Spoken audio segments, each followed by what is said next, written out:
Just what you want. So don't leave me drowning. Don't let me Got 10 minutes. down. Brother Rio. Just pull me closer, baby. Let's make the most of this before it's over.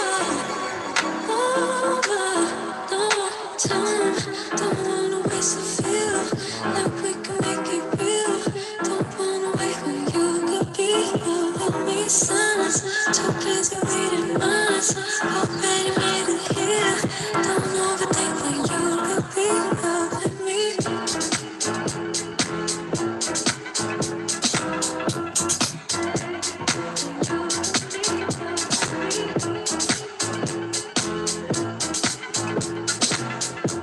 Good morning. Get me started before this started. I could be giving someone on me, totally.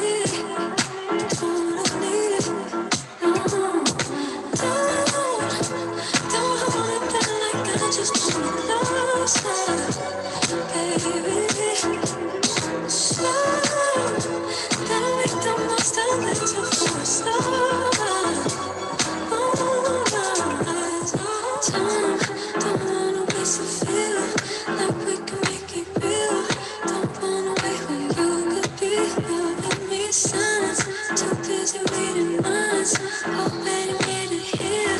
Don't overthink when you could be here with me. Good morning.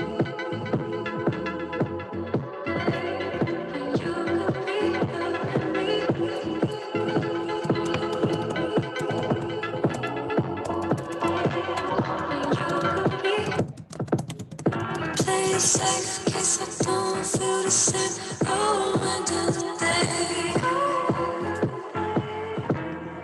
Won't face it, you're too afraid to say it true until the day when you could be here with me. Good morning.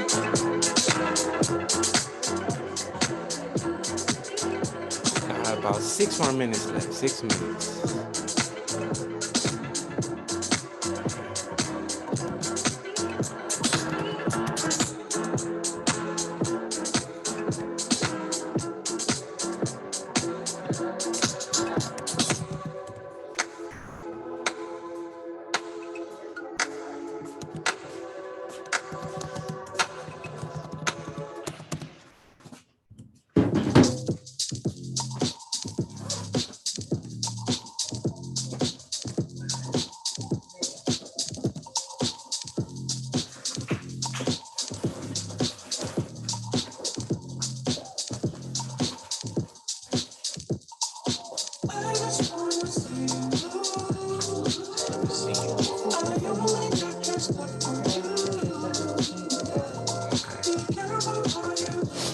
Got 5 minutes.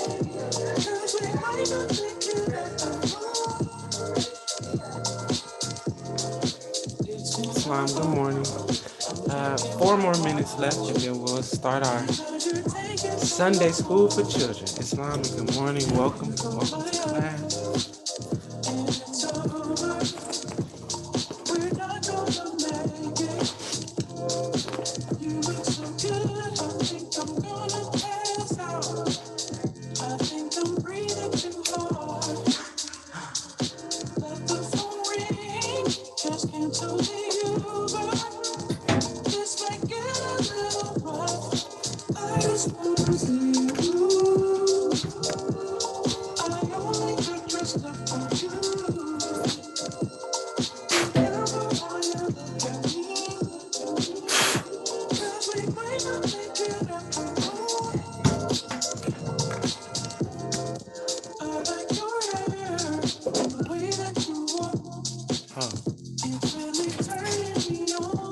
Guess I don't need to go all the way.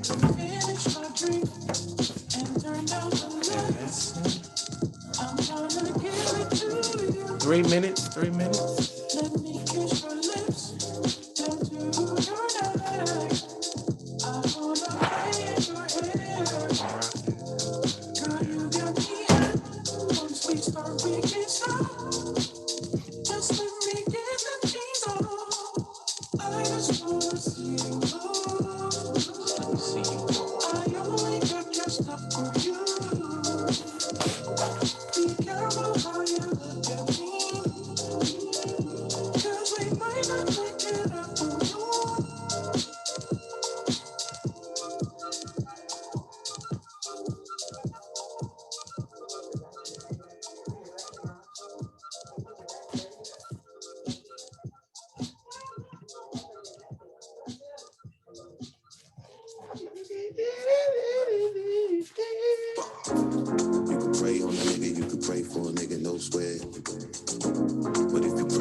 2 more minutes, then we'll get started.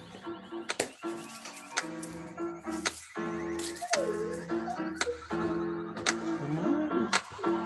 Oh yeah, we gotta do it. Good morning. Just what you want. So don't leave me drowning. Racist corner. Don't let me down. Oh Don't hold it back like that. Just pull me closer, baby. yeah. Which one? Let's make the most of this I'm talking before about it's the one with over. the okay. Don't wanna waste a feel like we can make it real. All right, that's not.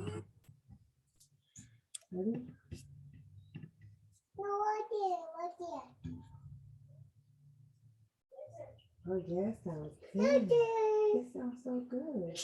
My turn. Okay. All right, Islam. Welcome to our class. Good morning. We're going to start with our children's song today.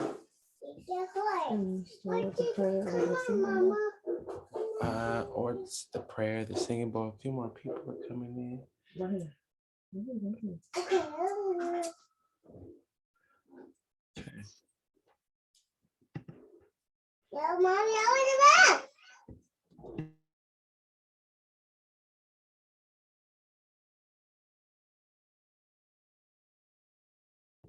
All right, Islam, we're going to start with our singing bowl to get the ethers right, clear the energy here. Who's doing our singing bowl today? Amir is doing our singing bowl. So it is now on Amir. Islamism, Amir, go ahead and do our singing bowl for us. Don't forget to unmute your mic.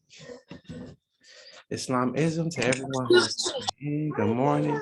Welcome to another wonderful Sunday school for children. We're starting with this singing bowl at this point.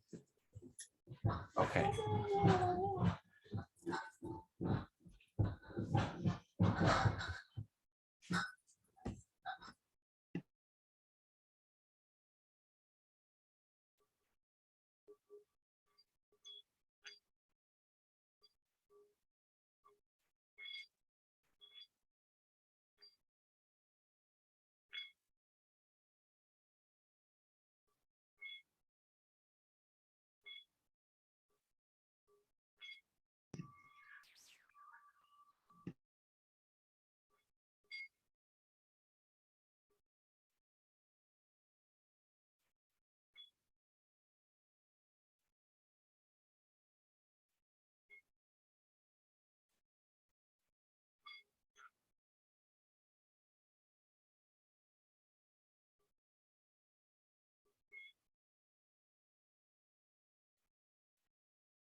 I'm sorry, we're doing the singing bowl, but she didn't unmute herself. She has to unmute her mic so everyone can hear. We're sorry. She said she's having trouble with her mic, so she's gonna come in here and do it. Okay. Yeah, come on. Okay. She's gonna come in here and do it for us. Okay, yes. Perfect. Okay, go ahead. Islam, good morning.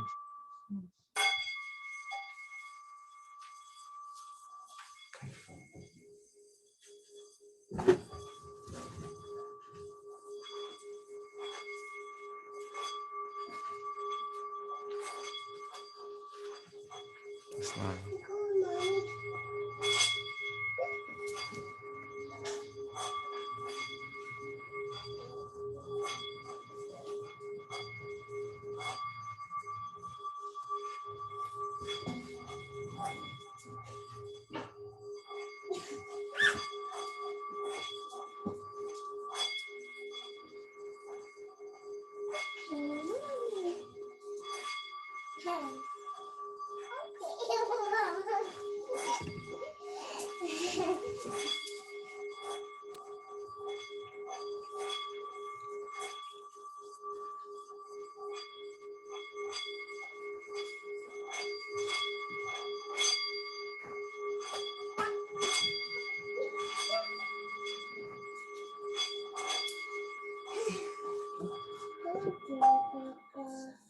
Islam, good morning. That was our singing bowl.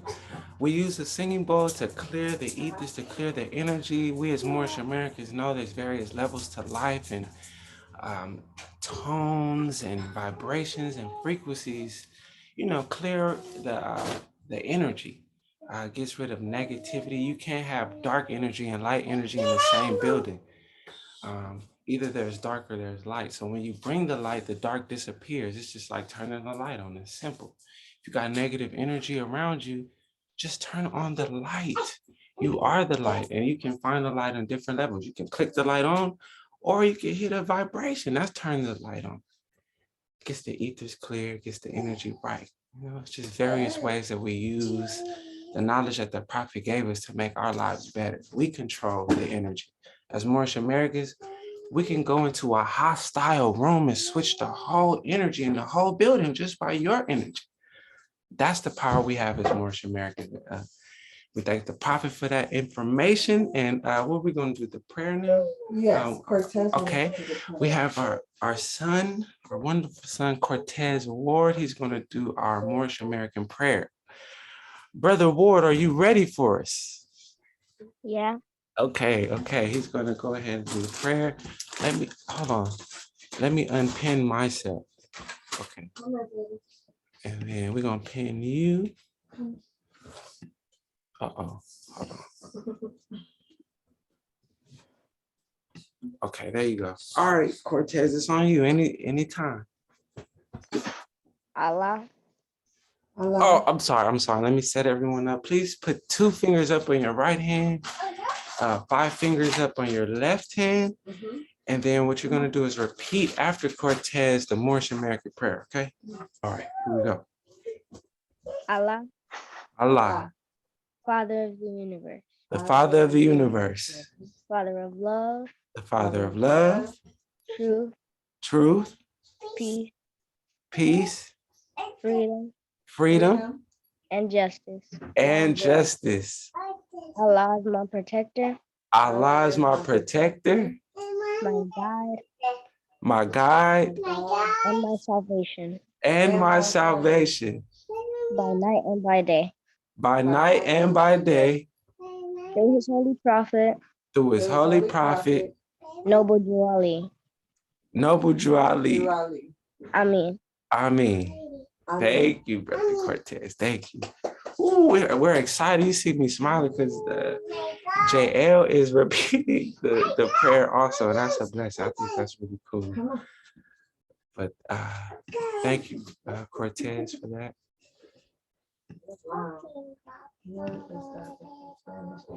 Okay. Now what we're going to do is we're going to play the children's song at this point.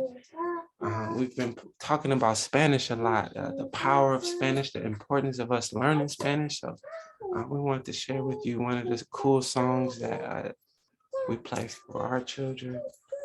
This is called, this guy, he has a character. His name is, here we go, I shared the screen. Spanish alphabet song, Orle el Alfabeto. You can see I'm trying, but this dude named Basho Mosco, he has some cool little songs for the kids. It's really nice. It's really fun. It's cute. Shortest hair. Here we go. Uh-oh. Hey, Cosmo, ¿cómo estás? ¿Quieres aprender el alfabeto con nosotros? Órale, será fácil. Solo canta con nosotros. But this is a fun way to introduce Spanish to the kids, we think, and it's very catchy, it's very fun. And we've noticed that JL has caught on really fast, so we wanted to share that. She's putting her shirt on right now. But this song with the little animal, the little dog, it's fun, but at the same time, that subconscious mind is learning and picking up all those frequencies. See, it's cool to play with the visual part, but the secret is that subconscious learning coming from this audio frequency. That's the power of sound and music. You're teaching the subconscious mind Spanish. So that's the Allah within you. Okay, come on, here we go. Hey, Cosmo, ¿cómo estás? ¿Quieres aprender el alfabeto con nosotros? Sing for the class. Órale, será fácil. Solo canta con nosotros. ¿Listo? 1, 2, 3. A, B, C, D, E, F, G, H, I, J, K, L, M, N, N, O, P, Q, R, S, T, U, V, W, X, Y, Z. A, B, C, D, E, F, G, H, I, J, K, L, M, N, N, O, P, Q, R, S, T, U, V, W, X, Y, Z. Muy bien, Cosmo. Ahora vamos a aprender las vocales. Es algo diferente. ¿Estás listo? A, E, I, O, U. Con M es ma, me, mi, mo, mu. Con P es pa, pe, pi, po, pu. Con L es la, le, li, lo, lu. Muy bien. Otra vez. A, E, I, O, U. Con M es ma, me, mi, mo, mu. Con P es pa, pe, pi, po, pu. Con L es la, le, li, lo, lu. Y sí, Cosmo. Hiciste muy buen trabajo. Y ahora sabes todo el alfabeto y las vocales también. Si quieres, mañana vamos a cantar otra vez, ¿sí? Woo, woo. So yeah, that's our Spanish song for today. It's geared for the children because this is the way we learn. We got to get it to them early, got to get it to them young in that subconscious mind. But those are one of the videos we played. We thought it's fun. It's very cool. Spanish, very powerful language. But with that being said, let's go into our Sunday school. Islam, good morning. Welcome to another wonderful, beautiful, excellent day that Allah has given us. Let's make sure to appreciate the sunshine and the oxygen and the peace that we have here as Americans. As Americans, we are some of the most blessed people on the face of the earth. You know, I wake up, I hear the terrible news about bombings here and bombings there and starvation here and starvation there. And then I wake up and I kind of look around and I say, wow, we are blessed as Americans. You know, as Moorish Americans, we have no fear. Allah is beautiful. Look at us. Look at us. He's woken us up today. We could have been asleep, dead, knocked out onto the other ethers, the other levels of existence. But Allah has allowed us to be here. So let's always appreciate the little things, that have gratitude so you could get more blessings instead of focusing on the fear and the negativity. See, there's two things in life. There's truth and falsehood, right? And what do you want to focus on? Do you want to focus on the bad, the scary, the negative, COVID-19, the 12 shots that they got for you? Or do you want to focus on the universal laws that we deal with? How we're protected by the same energy that protects the sun, it protects the earth. The earth kind of keeps spinning all the time and the sun kind of keeps rising and falling. And I don't have to worry about the sun coming up. I already know it's coming up tomorrow, the next day, the next day, the next. I'm protected by that. Allah, the father of the universe. See, my father is the father of the whole universe, the one that keeps the stars shining. Yeah, I'm protected by that. I have no worries. I'm not worried about anything. Life is beautiful. Look how the sun is shining. And it is going to shine tomorrow and then the next day and the next day and the next. We're governed by universal laws as Moorish Americans. We're not concerned with the silly laws of man. Ha, ha, ha. You know, the drama comes, it's coming for a solution. The drama is coming into our lives because it's something we got to solve. This is how we think as Moorish Americans. We're always thankful instead of worried, instead of scared. We focus on the positive. This is how you become a better citizen today. Not, oh my God, the drama and the drama is coming for you. Nah, we're Moorish Americans. This is how you become a better person so that you don't have to worry about anything. I said Allah is the father of the whole universe. So if you follow the laws of Allah, you got the protection of the whole universe. And then them other ethers that we can't see got your back as well. So Islam for that, I just want to put that out there because, man, we don't worries. We're infinite beings, y'all.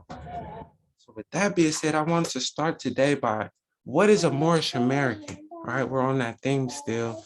What does it mean to be a Moorish American? And why are we Moorish Americans? But to start that off, I want to go into this book here. It's called, oops, somebody left. I'm gonna show you. It's called Mysteries of the Silent Brotherhood of the East. This is a really good book. I'm sure you can find it online, but I wanted to start with this book today. Because as Moorish Americans, we're so blessed. We're so, divinely chosen. And there's a certain chapter in here that, kind of reminds us of who we are and the importance of behavior. So I want to go to chapter 7 today. Chapter 7. Again, the book is called The Mysteries of the Silent Brotherhood of the East, prepared by Noble Drew Ali for the Moorish Science Temple of America. Okay. On to chapter 7. And what this book is, it's a trip Jesus took when he entered the Silent Brotherhood of the East that is in our Quran here. But so Jesus went into the Silent Brotherhood of the East to learn various lessons so that he could teach his people. And in this particular chapter, we're going to talk about Elihu. Elihu has some lessons for his pupils. Again, Elihu's lessons, the mysteries of Egypt. Okay. Because we're the most ancient. Why shouldn't we have the mysteries of Egypt? Everybody, Egypt this and Egypt that. Well, let's talk about it. So it says, again, Elihu taught. He said, the Indian priests became corrupt. Brahm was forgotten in the streets. The rights of men were trampled in the dust. Okay, so he's talking about this to his pupils in the Silent Brotherhood of the East. Here we go. Oh, we have 2 more people coming in. Let me admit that. Okay. Do you have anything to say before we start? Okay. Number 1, and then a mighty master came, a Buddha of enlightenment who turned away from wealth and all honors of the world and found the silence in the graves and caves, and he was blessed. So there's this master who came, and this particular master, he turned away from wealth and honors of the world, and he found, comfort in the silence in the graves and caves. He was blessed. 2, he taught the gospel of higher life, and he taught men how to honor man. He taught men how to honor man. 3, he had no doctrine of the gods to teach. He just knew man. And so his creed was justice, love, and righteousness. 4, I quote to you a few of many of the helpful words which Buddha spoke. Remember, as Moorish Americans, we honor all of the divine prophets, Buddha, Muhammad, Jesus, Confucius, all of them. That's one of the beauties of being a Moorish American. We can look at the teachings of all these particular people, all the prophets. Okay. Go in a little bit here. Turn down. Should I turn on the light? No, okay, that's cool. All right, 4. I quote to you a few of many of the helpful words which Buddha spoke. 5, hate is a cruel word. Be careful with that word, hate. If man hates you, regard it not. And you can turn the hate of men to love and mercy and goodwill. Mercy is as large as all the heavens. Hate is a cruel word. See, as Moorish Americans, we understand if a man hates you, regard it not, oh, you hate me, you don't like me, you're jealous. Doesn't matter. Because I'm going to take that hate and turn it into love. How about that? And mercy, right? I'm going to take that energy of hate and turn it into love and mercy and goodwill. How about that? As a Moorish American, any hater you have, don't even worry about it. Take that hate and turn it into love and mercy and goodwill. 6, and there is good enough for all. Oops, I'm sorry, I couldn't say that. And there is good enough for all. With good, destroy the bad. With generous deeds, make avarice ashamed. With truth, make straight the crooked lines that errors draw. For error is but truth distorted, gone astray. The science that we get in Moorish science, it's amazing. We get the science of behavior so that we have no words. We get the science of action so that we wake up and laugh at the news. I mean, I see what's going on, but my science with behavior is so strong that I can't even worry. I can't even regard it. It says, there is good enough for all. With good, destroy the bad. See, we're Moorish Americans, we're angels walking. When we pull up to the room, the bad is destroyed. Why? With our good. It's simple. This is why people want you around so much. You're going to start noticing with this energy, with this game, with this understanding. People going to want you at the party for sure. Oh, I need you there. Why? Because when you come into the room, dear Moorish Americans, the bad is destroyed. Why? We have the science of good. With good, destroy the bad. With generous deeds, make avarice ashamed. What is avarice? Let's look it up. Make avarice ashamed. I'm trying to make avarice ashamed with good deeds. What is that? Okay, somebody just came in. The wait is finally over.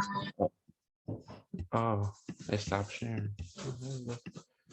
Avarice, extreme greed for wealth or material gain.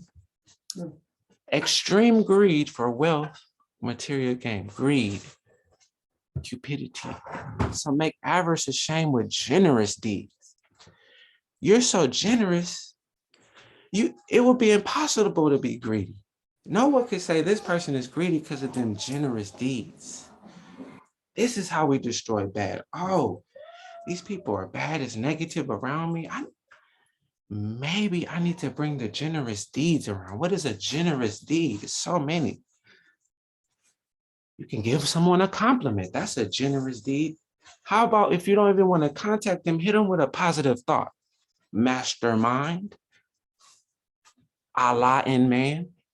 Bless someone with a generous deed, a positive thought. How about that? Now the bad is destroyed. I just hit everybody with a generous deed. Allah, let your will be done in these lives. Allah, may your good shine upon the hearts of these men here, these women here. Is that not a generous deed? We think deeds are, actions of the body. How about the actions of the soul? Actions of thought. That's energy too. That's a generous deed. Make avarice ashamed. Make being greedy ashamed with your generous deeds. The science is so cold in Moorish science. We're angels walking. How could we not be? When we pull up the good, it's almighty. The bad is destroyed. I don't even want to hear the bad because I will destroy it. Don't even bring the bad to my table.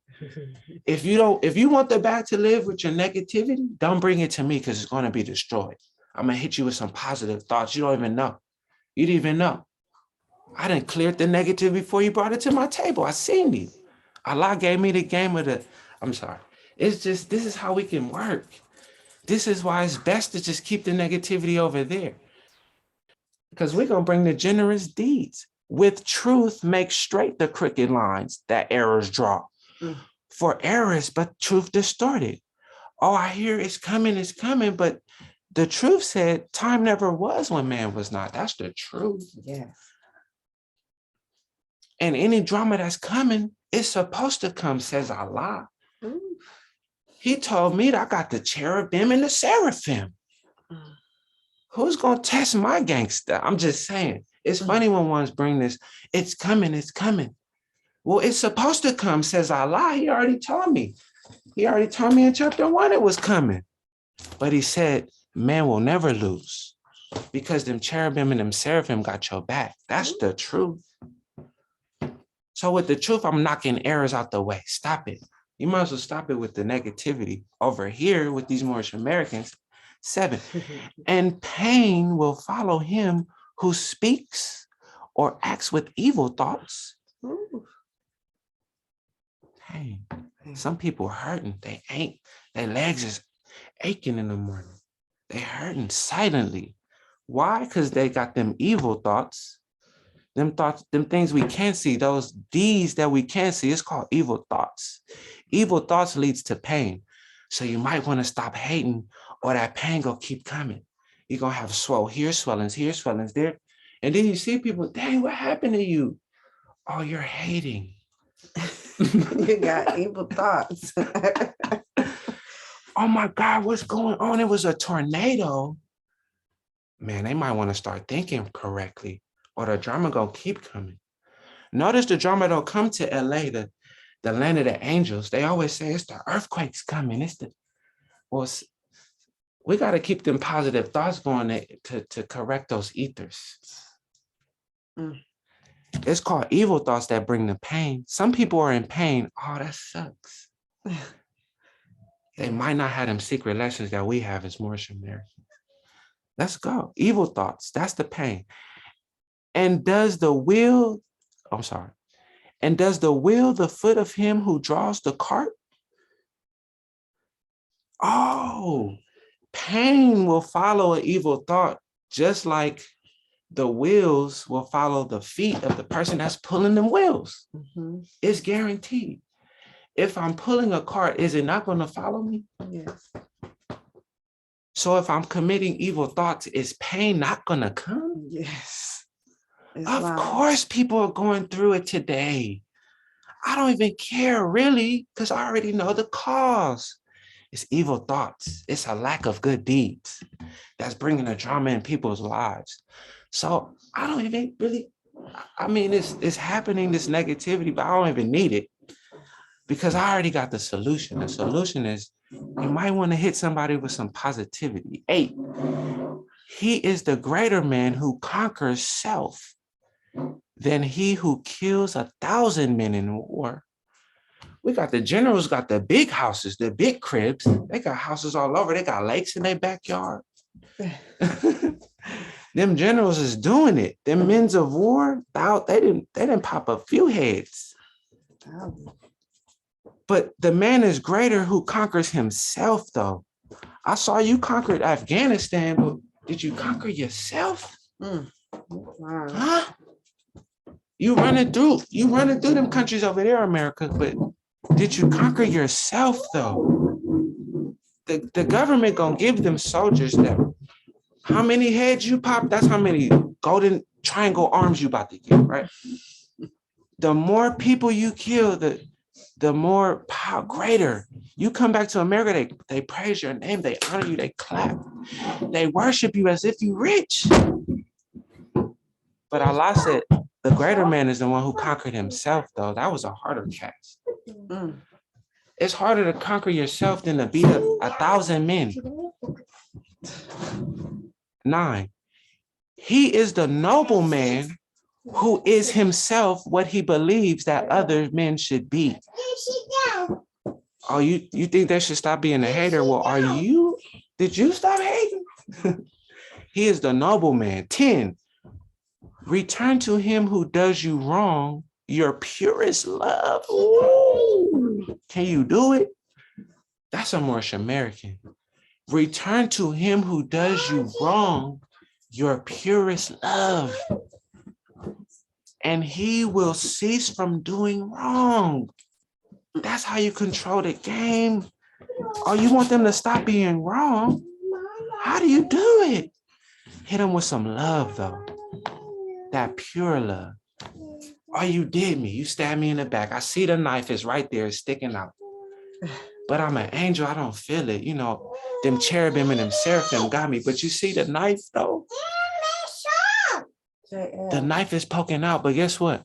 I love you. Let me go bake you a cake.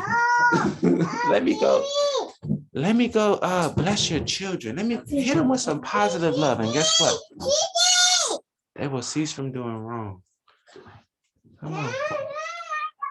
So we're active. The parenting, it never turns off. They like to show up. Okay. Bye-bye. Commending power. For love will purify the heart. Whoa, there you go. Moorish American. Here we go. This is how we purify them hearts.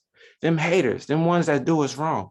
Love will purify the heart of him who is beloved as truly as it purifies the heart of him who loves. This is the answer.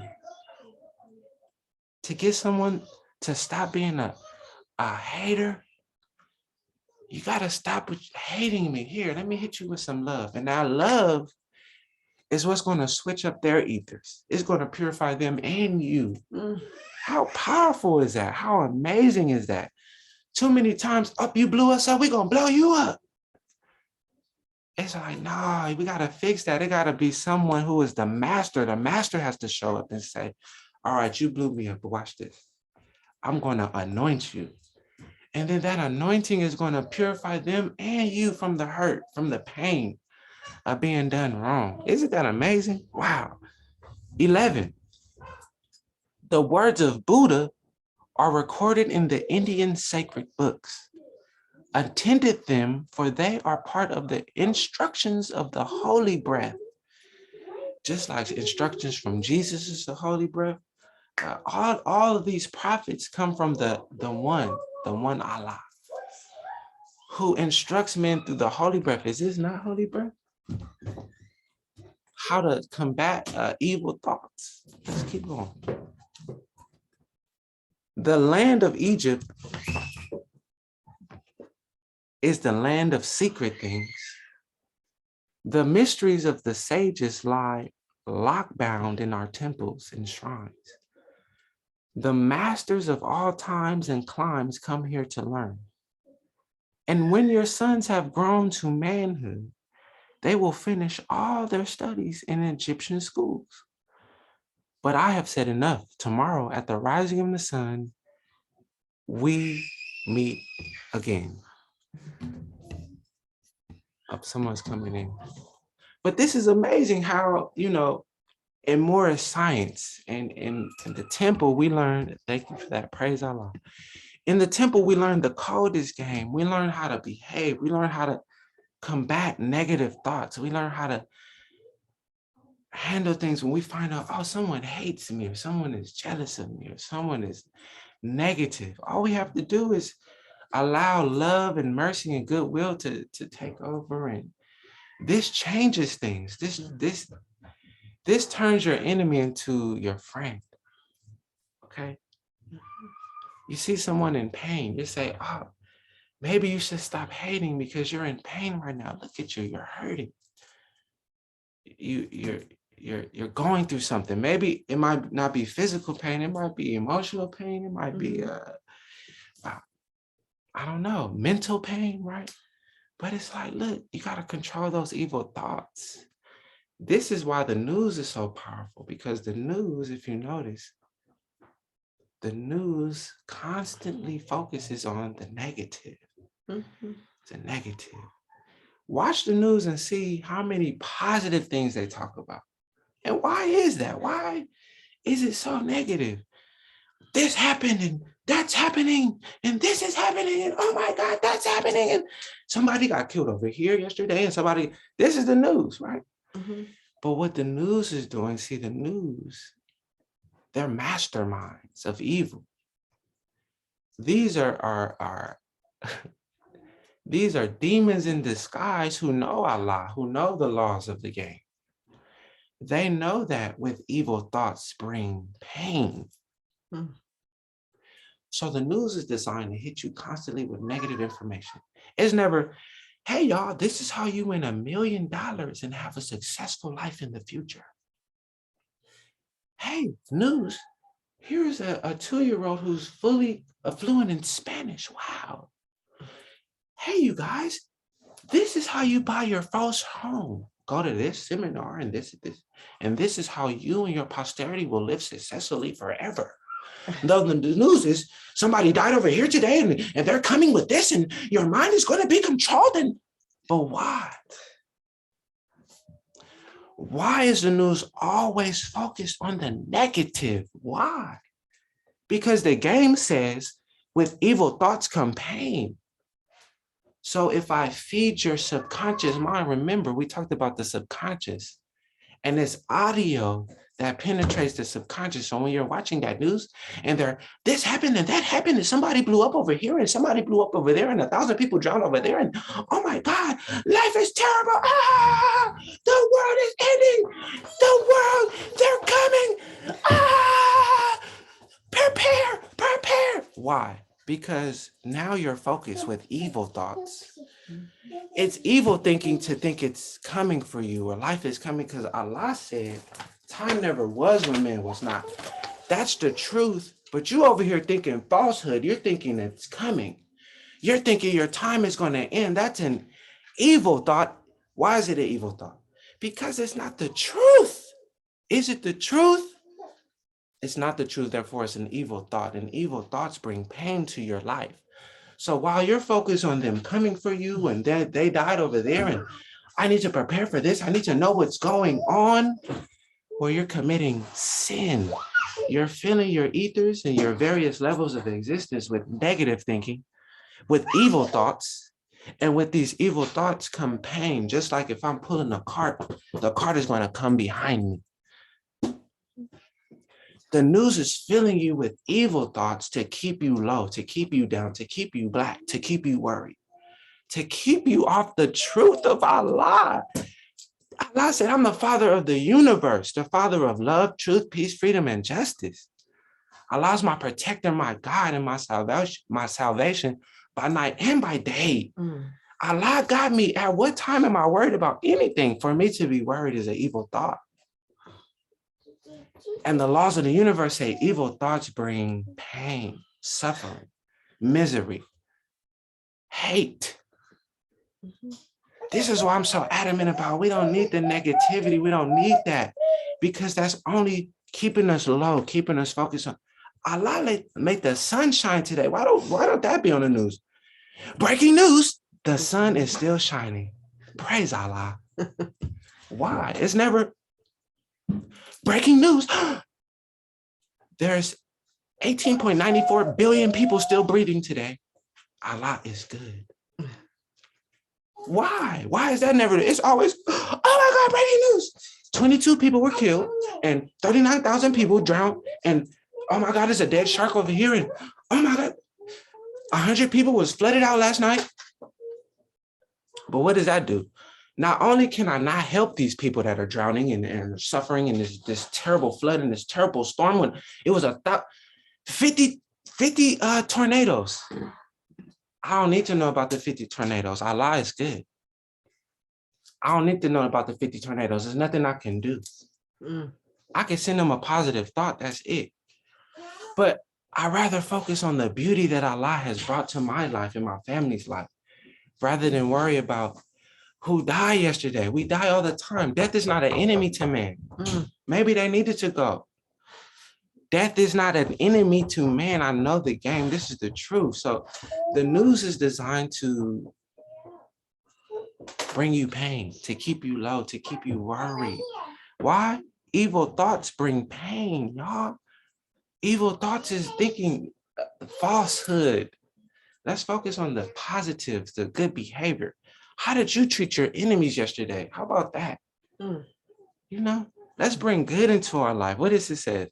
Greater is the man who conquers self. And we talked about it yesterday, self. That's where you're going to find your devil. Forget about what happened over there in them other states. What's going on with you right now? You seem to be under a lot of fear. And that's an evil thought. Can you keep your evil thoughts to yourself? Please. Allah is too beautiful to the rest of us. And when we follow these laws that he brings to us, man, it gets even better. It's wow. I'm done with this chapter, babe. Someone has their hand raised, and then maybe Brother Robert J. Harvey Bay, please come to us. Islam, Mom. Islam.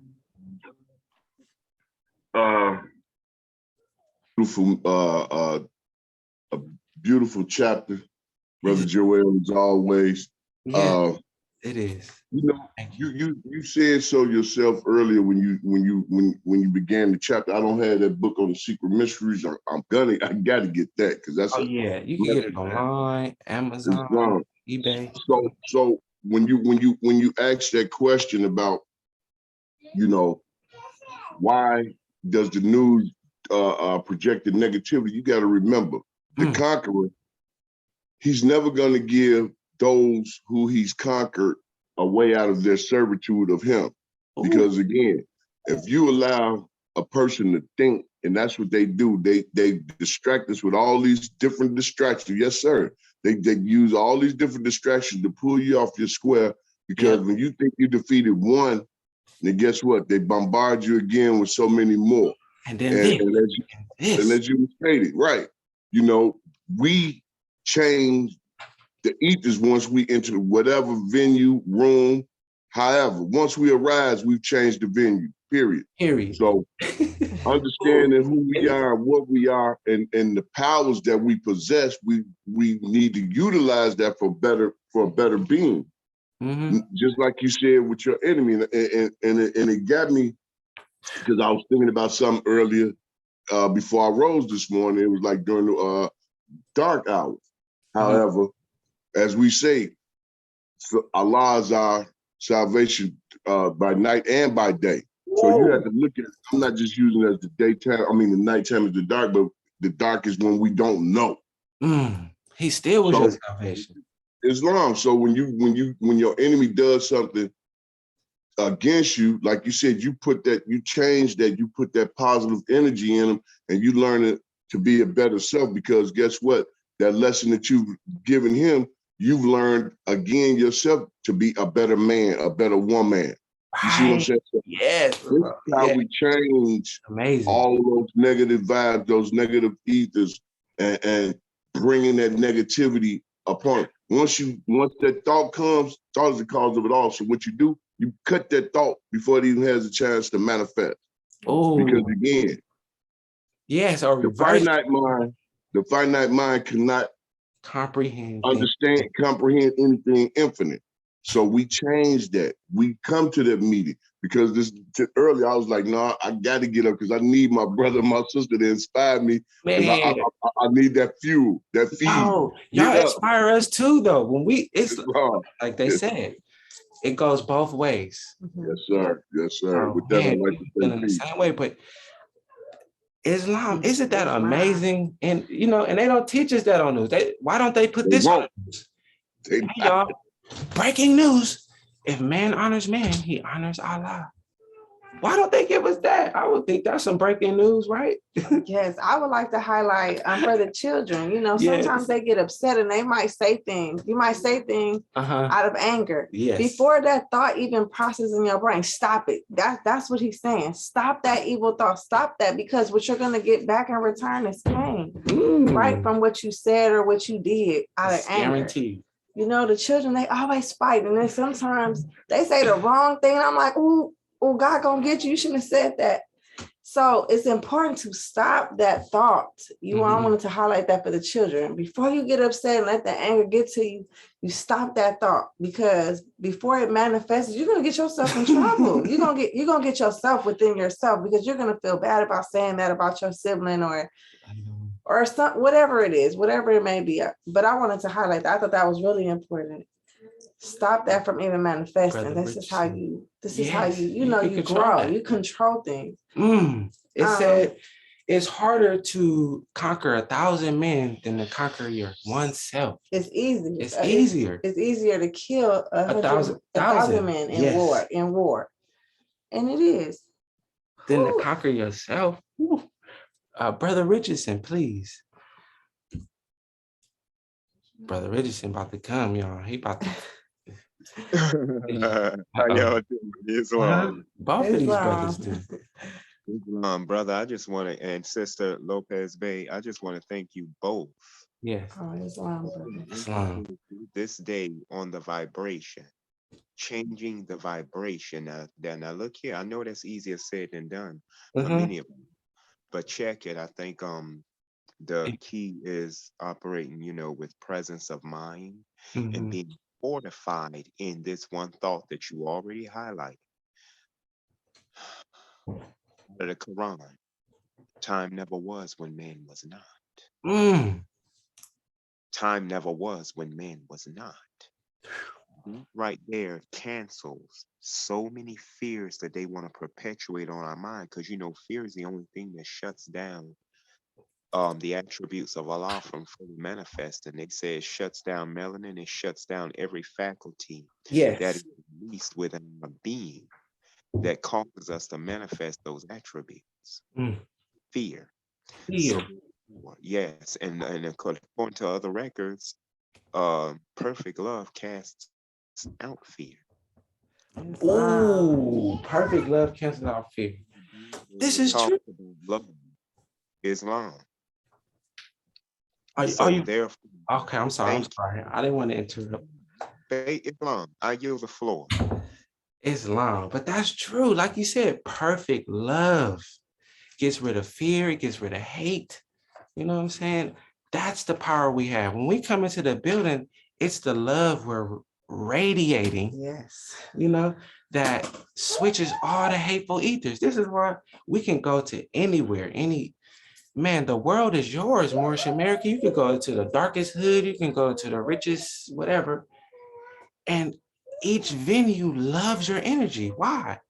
Your love made manifest, your Allah made manifest. You're radiating certain energies that's controlling and shifting the bad and the good. Like, again, if it's dark, just turn on the light. It's simple. If it's a hater, just feed them with some love. This is simple science, right? But again, it's the news and the constant fear mongering.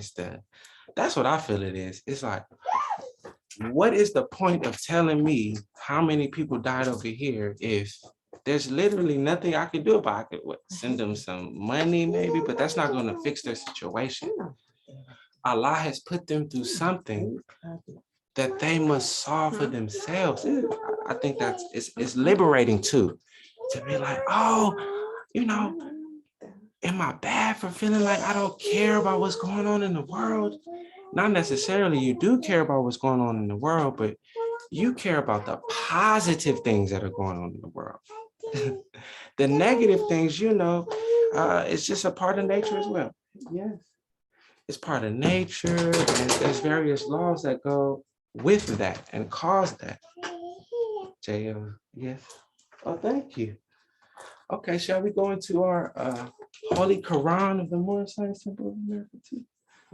Yeah, I wanted to also highlight what Brother Richardson said, that purest loves cast out fear. Ooh. So for the children, right? You guys spend a lot of time online, right? And so even though you don't watch the news physically, right? When you go onto these social media platforms, right? And you go on TikTok, you guys are still fed the negative news because it's trending, it's popping. So you have to understand that you can't feed your mind, these negative thoughts, because then you're going to be caught up in it. Like just different negative things that are going on. Like you wake up and you log on to a social media platform, and then you're still feeding your subconscious these this negative news.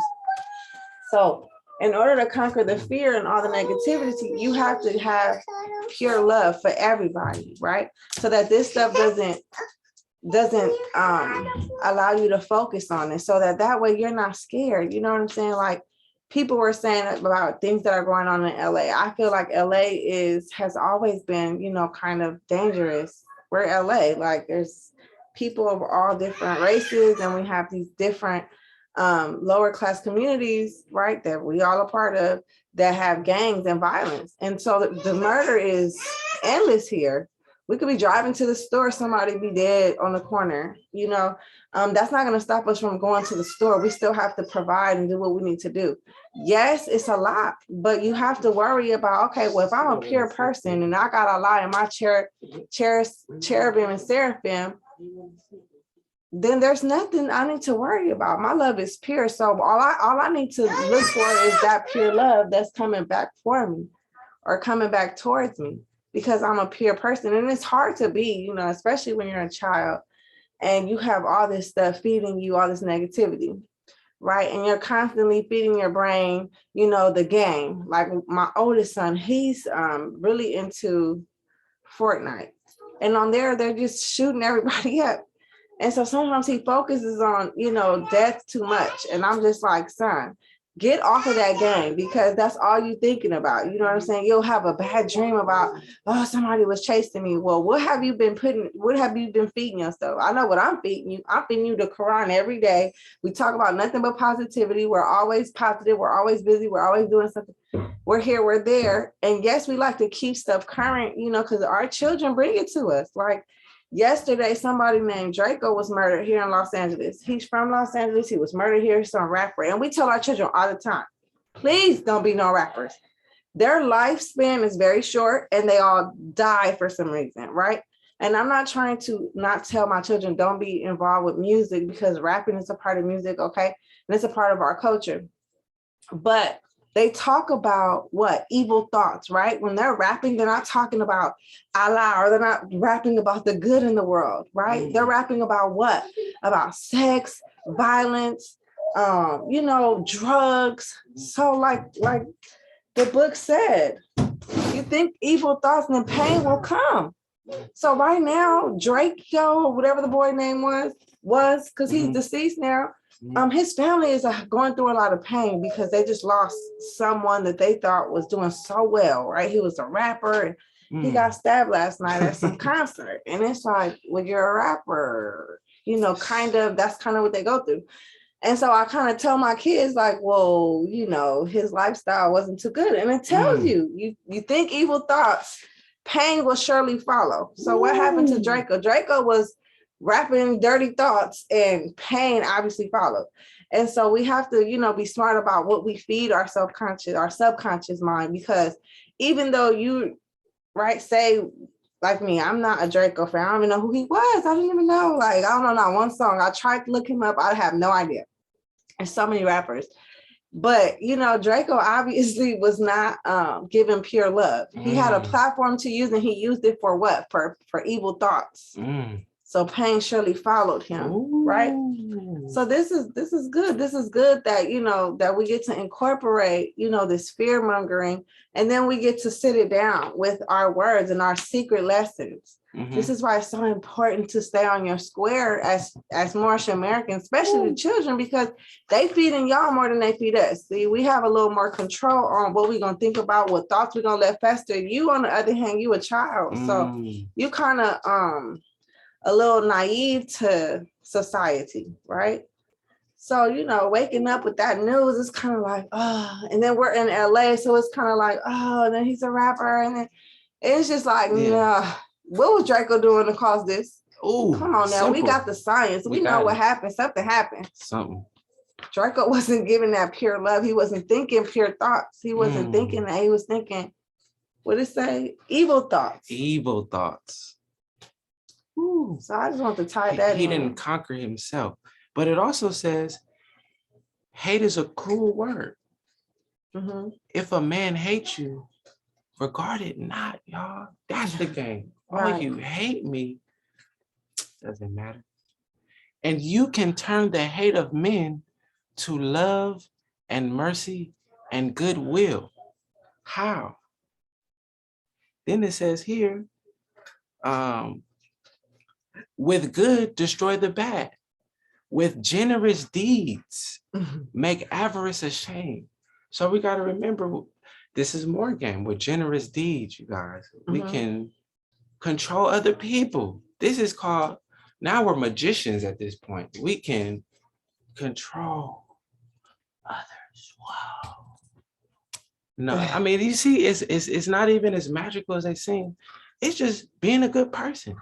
With these good deeds, I shall switch your evil heart into something that's more loving and good. For not only for you, but for your family. See, I've switched your whole energy to benefit you and your family and the people that deal with you too, hater. Because guess what? Allah dwells in all men. And when man honors man, he honors Allah. So even if I honor a hater, I'm honoring Allah. And the blessing that Allah gives me is I'm going to clear the heart of this hater and make them loving and beneficial to not only you, but to everyone else that they deal with. Is that not angel lessons? We come to Temple 43, y'all, we become angels, living angels. But we must remember that now that we know this, we are held accountable. You know what I'm saying? We got to really control our thinking because, man, the justice that comes to an angel, okay, the people that are ignorant, they don't know, they're like children, right? They don't know, they're wondering. If a child does something, it's kind of like, oh, you know, JL spilled the juice. Oh, I could be mad at JL, but it's like, oh, all right, you know, she's a child. But once you become an adult or you grow up in more science, you become more responsible, right? So now you're responsible for your behavior. Yes. Now people are like, why do you act like that? You look like a punk out here. Remember, people got you. You know, if you're excellent, other people in the world that are dead will see you as, why you behave that way? Why you? But you have to stick to the lesson that you know, because the energy that will come from not sticking to that is even crazier than they will get. They're the ignorant ones. They don't know, but they're going to be looking at your behavior and, why are you so nice to your haters? Like, what's wrong with you? You're such a punk, or you're such a, you know, you're not strong enough. You better buck back up. If somebody hit you, you better hit them back. But it's like, no, we're a little more above that. And people are going to see you behave in such ways they're not going to understand. They're going to question it. But you got to remember within you. This is why it's, you know, wearing your turbans, wearing your fezzes, your kefias, right? It's a reminder of who you are and your behavior. Oh, I can't really, you know, cuss you out. Or, you know, I kind of drive slow sometimes in the street and people be rude. And,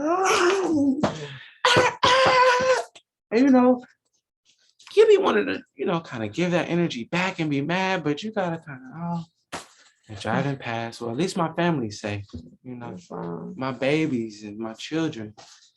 These people, you know, they don't have children. They are children mentally. So we kind of got to, you know, be passive towards that and understand Allah dwells in these people. Now we can't really buck up and bully up on these people that do us wrong anymore. We've been chosen. We've been accepted. We've been taught. See, Acts 6 says, and with us members must proclaim their nationality. And we are teaching our people their nationality and their divine creed. This is part of your divine creed, the laws of behavior, the laws of thought, the laws of treating other men, the laws of treating other living things, right? We are now bound to this, right? Our lives are now bound to this. So we really got to watch our behavior. And we've been taught. According to Acts 6, we have all the acts down perfectly.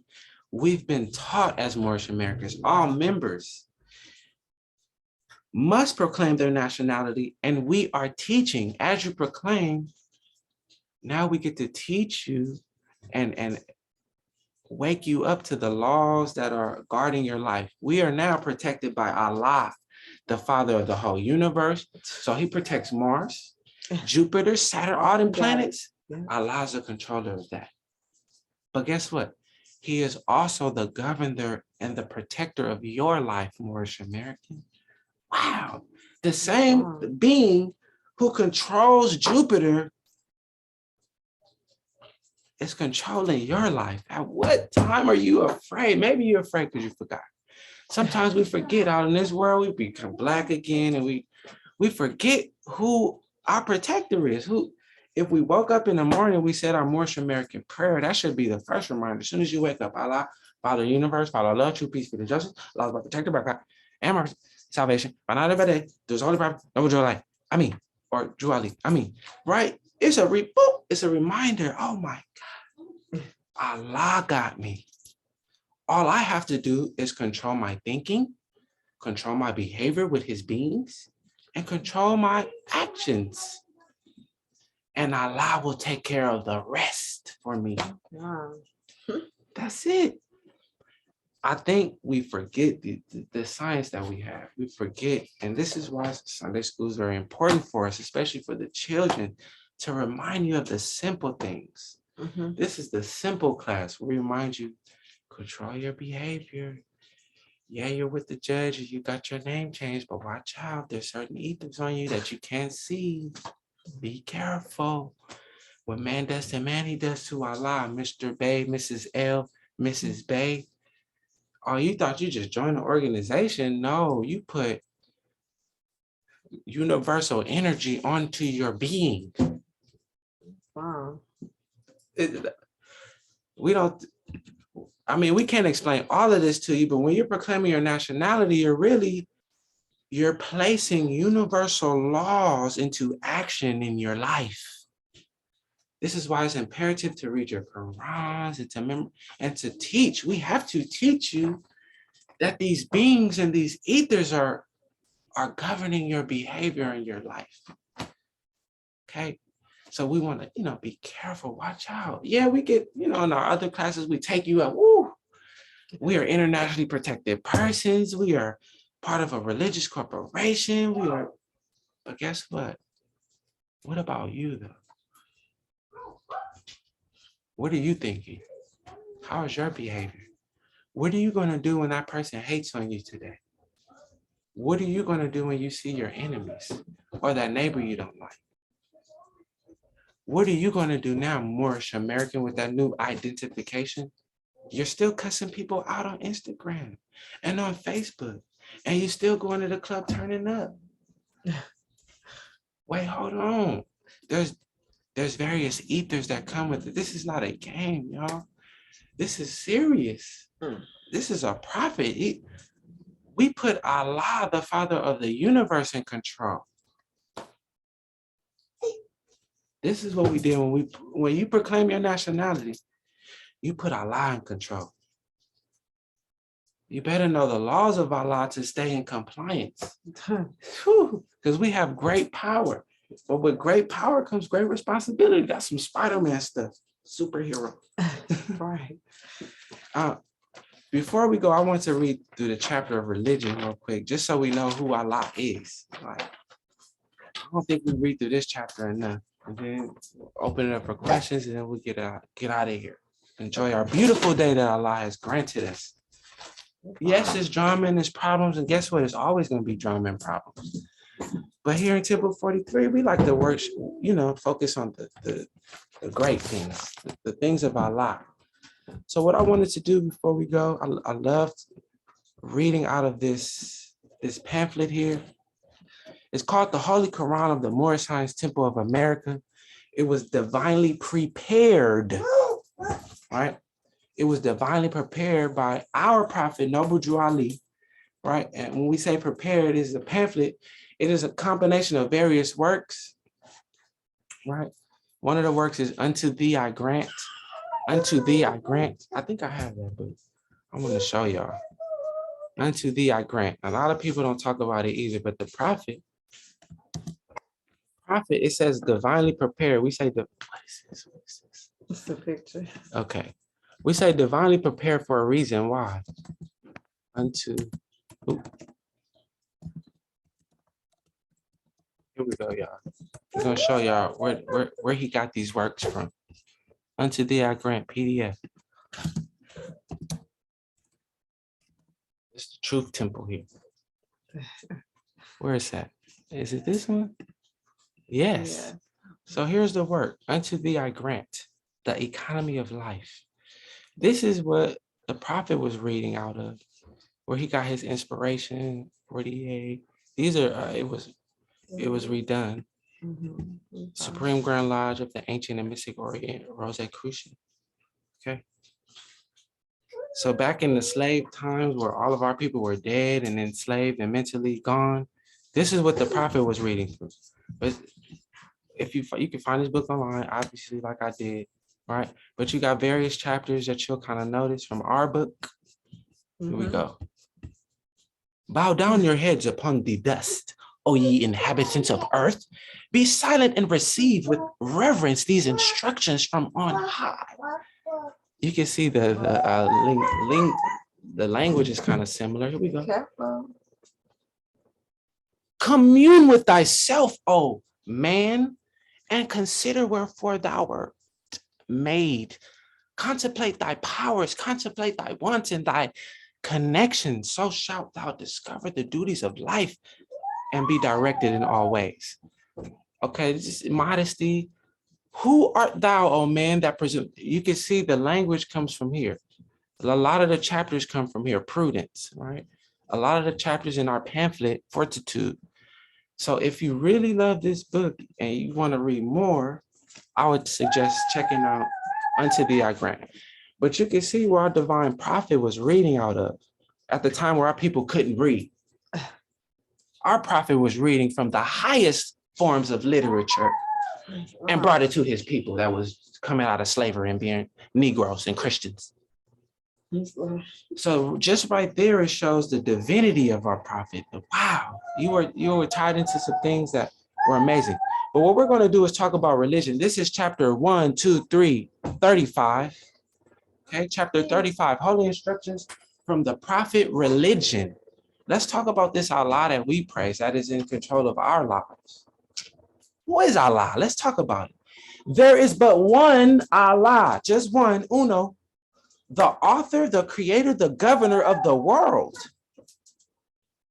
almighty, eternal, and incomprehensible. Almighty, eternal, and incomprehensible. This is who's in control of your life, Moorish American. Are you scared? How can you be scared when the author, the creator, the governor of the world is your protector? Maybe we don't believe it. Maybe we don't believe what this book is talking about. We don't believe in Allah because we still out here worried about what the news is talking about. We still care about what man is saying, simple little man. But my Allah is the author, the creator, the governor. This is why I have problems with this drama that people be bringing to my table. Stop it. Do you know who Allah is? Oh, well, let's talk about it. I said he's the author, the creator, the governor of the world, almighty, eternal, and incomprehensible. Don't try to figure him out, her out, whatever it is. Right. Don't try it. It's incomprehensible. Let's go. 2, the Son is not Allah, but guess what? It's his noblest image. He enlighteneth the world with his brightness. His warmth giveth life to the products of the earth. Admire him as the creature, the instrument of Allah, but worship him not. We don't worship the sun in more science. We honor the sun. Thank you, Allah, for the sun, for this creature, this being that brings us life and energy that's going nowhere. So I don't have to worry about tomorrow not coming because the sun is always going to be shining. Go ahead. But man will tell you that, oh, you got about 20 more years until the sun is going to blow up and it's going to. But I said, it's an asteroid in the sky. It's an asteroid coming for you. Coming. But the sun is the creature of Allah, and what Allah made can be unmade. I mean, I thought that's what it said in chapter 1. Allah makes things infinite. The creature of Allah, it's infinite at that point. That means the sun is going nowhere. That means drama like they talking about the world is going to implode and blow up. Oh, that's not going to happen. The creature of Allah goes nowhere. Time never was. Wow.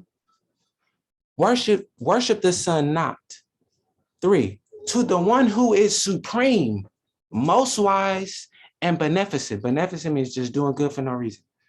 And to him alone belong worship, adoration, thanksgiving, and praise. Worship. Worship belongs to Allah. How dare you give Allah's worship to something else? Like them rappers, or like that news channel that's scaring you. How dare you? Worship belongs to Allah. Thanksgiving belongs to Allah. Praise? Oh yeah, that goes to Allah. Who is the most wise? Why am I praising anything else? I need to praise the most wise, the most beneficent, the most supreme. I'm not going to praise you, man. I'm going to praise the being that praise belongs to. How about Allah created praise? No, Allah created praise. That's who praise belongs to. How dare you give praise to something else? Oh, you don't know who Allah is. Let's talk about him. 5, who setteth bounds to the ocean that it cannot pass, and saith unto the stormy winds, oh, go ahead and be still. Go ahead and stop them stormy winds. Stop it with that drama. In the name of Allah.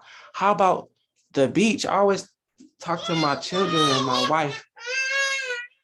Why doesn't the ocean keep going? It's so much water. Why does it stop at the beach? To me, it seems like the water could easily just swallow up all of the land. I mean, there's way more water on earth than land. So obviously there's bounds that has been set at the beach that it cannot pass. Allah told the water, okay, right here, you're going to stop, and then there's going to be land here. So every piece of land was designed by Allah, was told, okay, water, stop right there. Go ahead and stop right there. 6, who shaketh the earth and the nations tremble, who dareth his lightnings, and the wicked are dismayed. Stop it with your wicked self. Don't let Allah throw some lightnings out. People scared, worried. Who calleth forth worlds by the words of his mouth, who smiteth with his arm, and they sink into nothing. Oh, reverence the majesty. Oh, reverence the majesty of the omnipotent, all powerful, all knowing. And tempt not his anger, lest thou be destroyed. Simple, you'll just be destroyed. The providence of Allah is ever all his works. He ruleth and directeth with infinite wisdom. I'm going to praise the one with that infinite wisdom. I don't have to worry about nothing. The one with infinite wisdom told me, time never was. So guess what? We good. All we got to do is control our hate and control our thinking and our thoughts, and we should be straight. Look, he hath instituted laws for the government of the world. He hath wonderfully varied them in all beings, and each by his nature conformeth to his will. Allah has designed us so that by our nature, we're doing the will of Allah. If we do what's right, that's the will of Allah. Simple. He's designed us so that if we do his will, we will win. By his nature conformeth to his will. In the depth of his mind, he revolveth all knowledge. The secrets of fortuity lie open to him. Okay, so if all knowledge revolves in Allah's mind, then he knows everything that's coming. The future is already known to him. And then he told us the future. Time never was when man was not. You're going nowhere. And guess what? The cherubim and the seraphim got your back. That's the Allah told me. So how dare I listen to this little man? Be careful. Be scared. Oh my God. that seems like you don't know who Allah is to me, because the thoughts of thy heart lie are naked to his view. He knoweth thy determinations before they are made. That means time never was. He already know. With respect to his prescience, there is nothing contingent. With respect to his providence, there is nothing accidental. There's no mistakes with Allah. There's no accidents here. Whatever happens is supposed to happen. It's according to law. It's guaranteed. 14, wonderful. He is in all his ways. His counsels are inscrutable. You can't question what Allah has done. The manner of his knowledge transcended thy conception. This is why man thinks doom is coming, because you can't even comprehend. You can't even come up with a conception of how we cannot be blown up tomorrow. Man is so, it's only because man can't understand Allah that he thinks an end is coming. That he has to worry and be in fear. It's only because it transcended our conception. Just let go and let Allah. You can't even understand. 15, pay therefore to his wisdom all honor and veneration, and bow down thyself in humble and submissive obedience to his supreme discretion. The Father is gracious and beneficent. He hath created the world in mercy and love. His creatures of his hand declare his goodness, the ducks, the turtles, the bees. When I see them, they're healthy. The rats, Allah feeds them well. The roaches, the butterflies, the random plants on the side of the corner, these random trees, they declare his goodness. Why? Because they eat well. I don't feed them. Humans don't feed them, but who is? Allah keeps them lambs going. Allah keeps them stray dogs alive, them cats. His creatures declare his goodness. Is Allah not good? Does he not take care of his children? I see some other people's children not being taken care of. But the children of Allah are well fed. Are they not? The grass, you know what I'm saying? The birds, the pigeons, they are eating. And their enjoyments speak of his praise. He clothed them with beauty. He supported them with food. He preserved them with pleasure from generation to generation. We was looking at the birds migrate. We was looking at the wildebeest migrate. And me and my wife always say, wow, Allah is good. Allah is great. Allah got us. We good. We don't have to worry about nothing. Why? Look at the millions of wildebeest that nobody is feeding. They eating well. They're strong. They're heavy. They ain't got COVID-19. The hippos is swimming. They doing their thing from generation upon generation. At what time is Allah not going to take care of us? Wow. Allah in man, though, we are his noblest image. Yes. Is he not going to have your back like he do them thousands and millions of wildebeest out there in Africa burning up? Oh, okay. See, I think people don't believe in Allah. This is what I'm thinking, babe. Right. What you think? Right. Let's go. Wow. They don't believe. I said all right. His creatures say, oh, Allah, yeah, he got us. He be doing us good. Y'all humans ain't worth nothing. Thank God for Allah. We wouldn't even be here. We'd be extinct. Yeah. Y'all done burnt up everything because y'all think. Man. 18. If we lift up our eyes to the heavens, his glory shineth forth. If you just look up, you're going to see the glory of Allah. Look at the clouds. Look at the sunshine. Look at the beauty. If you look up, if we cast them down to the earth, it is full of his goodness. Oh, when I look down on earth, oh, there's some goodness of Allah. This is what we're talking about. The news doesn't do this. The news looks up, oh my God, there's a comet coming to blow us up. You look down, oh my God, 1,000 people died, and it's trauma, and it's the marches, and they're burning up the whole city. But see, when we Moorish Americans lift up our eyes, we see the glory of Allah. We talk about the glory. Oh my God, y'all, guess what? Breaking news. The clouds are magnificent. Did you see them today? How beautiful Allah is. That's the news I would bring to the table. Oh my God, praise Allah, y'all. I looked down to earth and I saw millions and billions of these random creatures in the depths of the forest and in the depths of the jungle and the wetlands.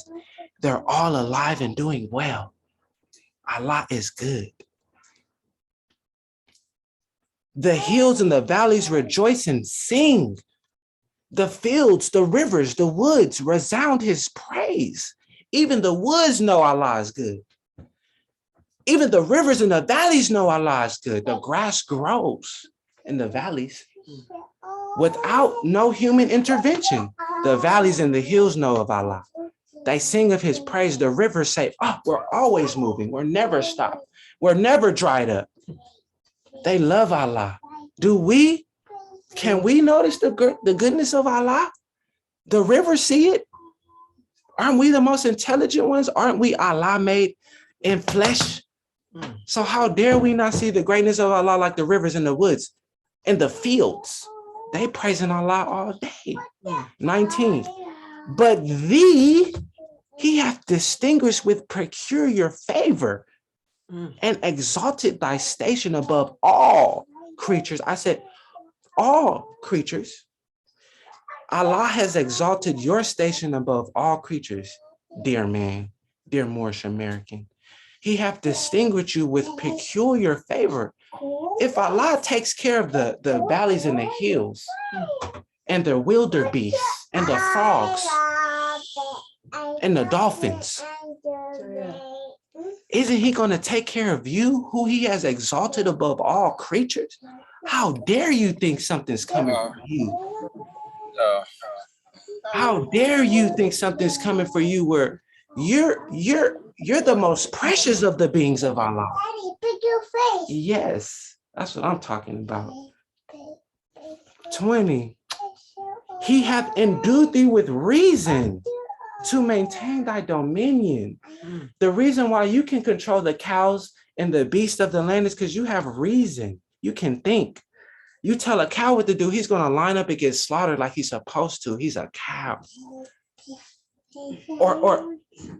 But you have reason. I don't see the dogs coming to the table to think about how they're going to solve the problems of society. I don't see the cats coming together to organize a community to save all the cats of the world.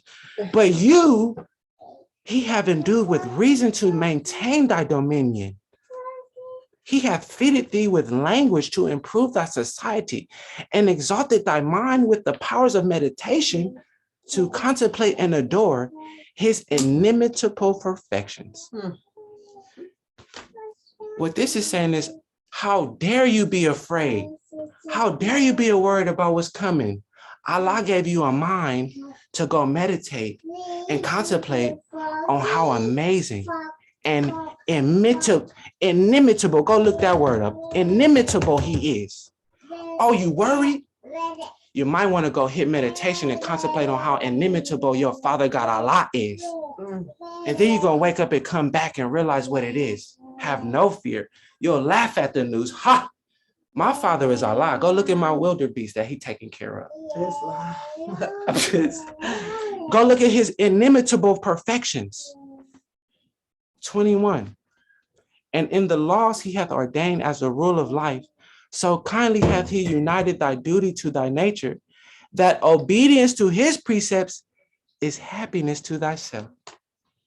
Allah designed you so amazingly that if you listen to what he says, your life will be happy. If you listen to what he says, your life will be happy. Simple. 22. Oh, praise his goodness with songs of thanksgiving and meditate in silence on the wonders of his love. Let thy heart overflow with gratitude. Thank you, Allah, for just being with me, for allowing me to be here right now, for allowing me to meditate on your wonderfulness. Let your heart overflow with gratitude and acknowledgement. Let the language of thy lips speak praise and adoration. Let the actions of thy life show thy love to his law. Let the actions of thy life show the love of his law. So therefore, you can't move in fear, Moorish American. You can't be afraid of what's coming, Moorish American, because your actions must show the love you have of his law. Let the actions of thy life show the love. Let the actions of thy life show thy love to his law. If you're in fear and afraid and worried, your life is showing that you don't believe in the almighty power of the almighty Allah. Wow. Who got your back? Who is your creator? Wow. Right? If you're in fear, your life is not showing the love you have for his inimitable perfections. Come on, y'all, let's wake up. This is Allah we talking about, the Father of the universe. He got us. And if it's a problem coming, it's supposed to. It's for his law. 23, Allah is just and righteous. Is he not? Is he going to let you go through something that you're not supposed to? I said he's just and righteous. The judge said it too, because the judge agreed to all of this. The judge said, oh yeah, Allah, he's just and righteous and will judge the earth with equity and truth. Hath he established his laws in goodness and mercy? And shall he not punish the transgressor thereof? You're going against my law, and I designed this law in mercy and love. How dare you go against it? Of course Allah is coming for you. Why? I made the rules of life so simple and so easy. How dare you transgress it? Oh, think not, bold men, because thy punishment is delayed, that the arm of Allah is weakened. Neither flatter thyself with hopes that he winketh at thy doings. Oh, that's wow. His eye pierceth the secrets of thy heart, and he remembereth them forever. He respecteth not the persons or the stations of men. I don't care if you a king, you homeless, you a president. I don't care about your stations. I don't respect them. I am Allah. I see the secrets of all your hearts, and I will remember them forever. I will get you, bold men. I will. 27. The high and the low, the rich and the poor, the wise and the ignorant. When the soul have shaken off the cumbrous shackles of this mortal life, shall equally receive from the sentence of just and everlasting retribution according to their works. Wow. Come on. The high and the low. They all gonna get it according to their works. Look, y'all, we should know what we got coming. We got the game. It's according to your works. It's according to your works. More science tells us that it's on us. Your devil is within you. Your savior is within you. Your soul will be sentenced according to your works. Not according to what your daddy did. It's according to your works. What your mama did. So your works. 28. Then shall the wicked tremble and be afraid. That's why they're afraid. Maybe they know what's coming. Then shall the wicked be afraid. Oh, the wicked are afraid. Those are the scared people. Those are the ones that's always on the news worrying about what's coming. Them wicked ones. Wow. Oh my God, the truth is real. I don't talk about nothing scary. I'm not wicked. I'm not afraid of nothing. Allah is my protector. Is he yours? But the heart of the righteous shall rejoice in his judgments. Praise Allah. Go get him, Allah. What else happened? Yes. Go get him. Why? The heart of the righteous shall rejoice in his judgments. All them wicked ones, those them scared ones, y'all. Remember that. Wow. 29. Oh, fear Allah. That's it. Oh, fear Allah. That's it. I don't care what's coming. I fear Allah.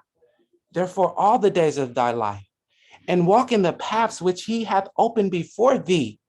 Let prudence admonish thee, let temperance restrain, let justice guide thy hand, benevolence warm thy heart, and gratitude to heaven inspire thee with devotion. Let gratitude to heaven inspire thee. You need some inspiration, you're scared and worried? Go look up at heaven real quick. Go outside and let your eyes look up to the sky. Wow, there's Allah. Oh, guess what? You need some inspiration? Let benevolence warm thy heart. Let temperance restrain thee. These shall give thee happiness in thy present state. In thy present state. Are you worried? You scared? You scared? Something's coming for you? Oh, you need some happiness in your present state. So you're gonna have to go ahead. This is the remedy you need. Oh, somebody's worried, somebody's scared. Okay, you're gonna need a little temperance, you're gonna need a little prudence, sprinkle a little prudence in there, sprinkle some justice, and a little benevolence real fast, warm it up, stir it up, a little gratitude, put it on top, bam. Now you have happiness in your present state. And bring thee to the mansions of eternal felicity in the paradise of Allah. On earth, though, in thy present state, you can be in the paradise of Allah in thy present state. This is the true economy of human life. Not being worried, not being scared, not being hateful, not being envious, but you should be in happiness. You should be in the mansions of eternal felicity in the paradise of Allah in thy present state. And you'll get there just by understanding who Allah is. There's but one, the author, the creator, the governor of the world. That's your father. Is it? Is it though? Is it? For real, talk to yourself, say, is that my father? Because if it is, how could I possibly be scared? How could I possibly be worried? How? All I got to do is sprinkle a little prudence. And if I am, sprinkle a little prudence, a little gratitude, a little justice, a little mercy. Whip it all up, kind of contemplate, meditate. Okay, I'm back. I remember Allah. I'm sorry, y'all. I was tripping. Allah is real. I was worried. I was scared. I was a hater. But then I cracked open this Quran and I got to contemplating on the powers of Allah. Oh, he's the author of the whole universe. Oh, shoot. We good as long as we control our thoughts and our actions and are the hater, right? Because guess what? The wicked tremble. The wicked, they always kind of, you know what I'm saying? That Allah within the wicked know is coming. They worry. That's what it said in my legal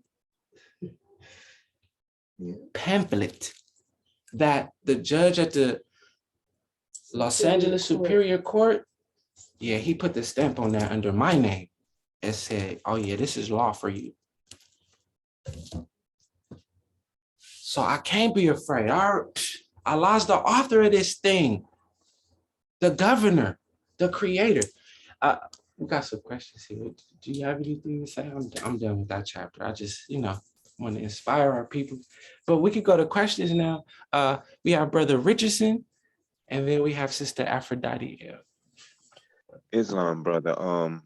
Is it okay that I support what you just read real quick? Of course, please. Just two verses, chapter 37, verse 6. Yes. And then as I read this, y'all, in the back of your mind, Moorish Americans, family, this is dealing with self-governance and benevolence. Yes. It says, as the ocean giveth rise to springs. Look, check the symbolism. Remember, this is a book of keys. Yes. Whose waters, talk about emotions, return again into its bosom through the rivers. So runneth thy life from the outwards and runneth it into its place again. There go the prophet showing us law of attraction right there before Rhonda Byrne with a spark in her mother's eye. Right. You see characterized that? A law of attraction. Yeah. And then the second verse I was just gonna point out in support of what you read in chapter 35. Okay.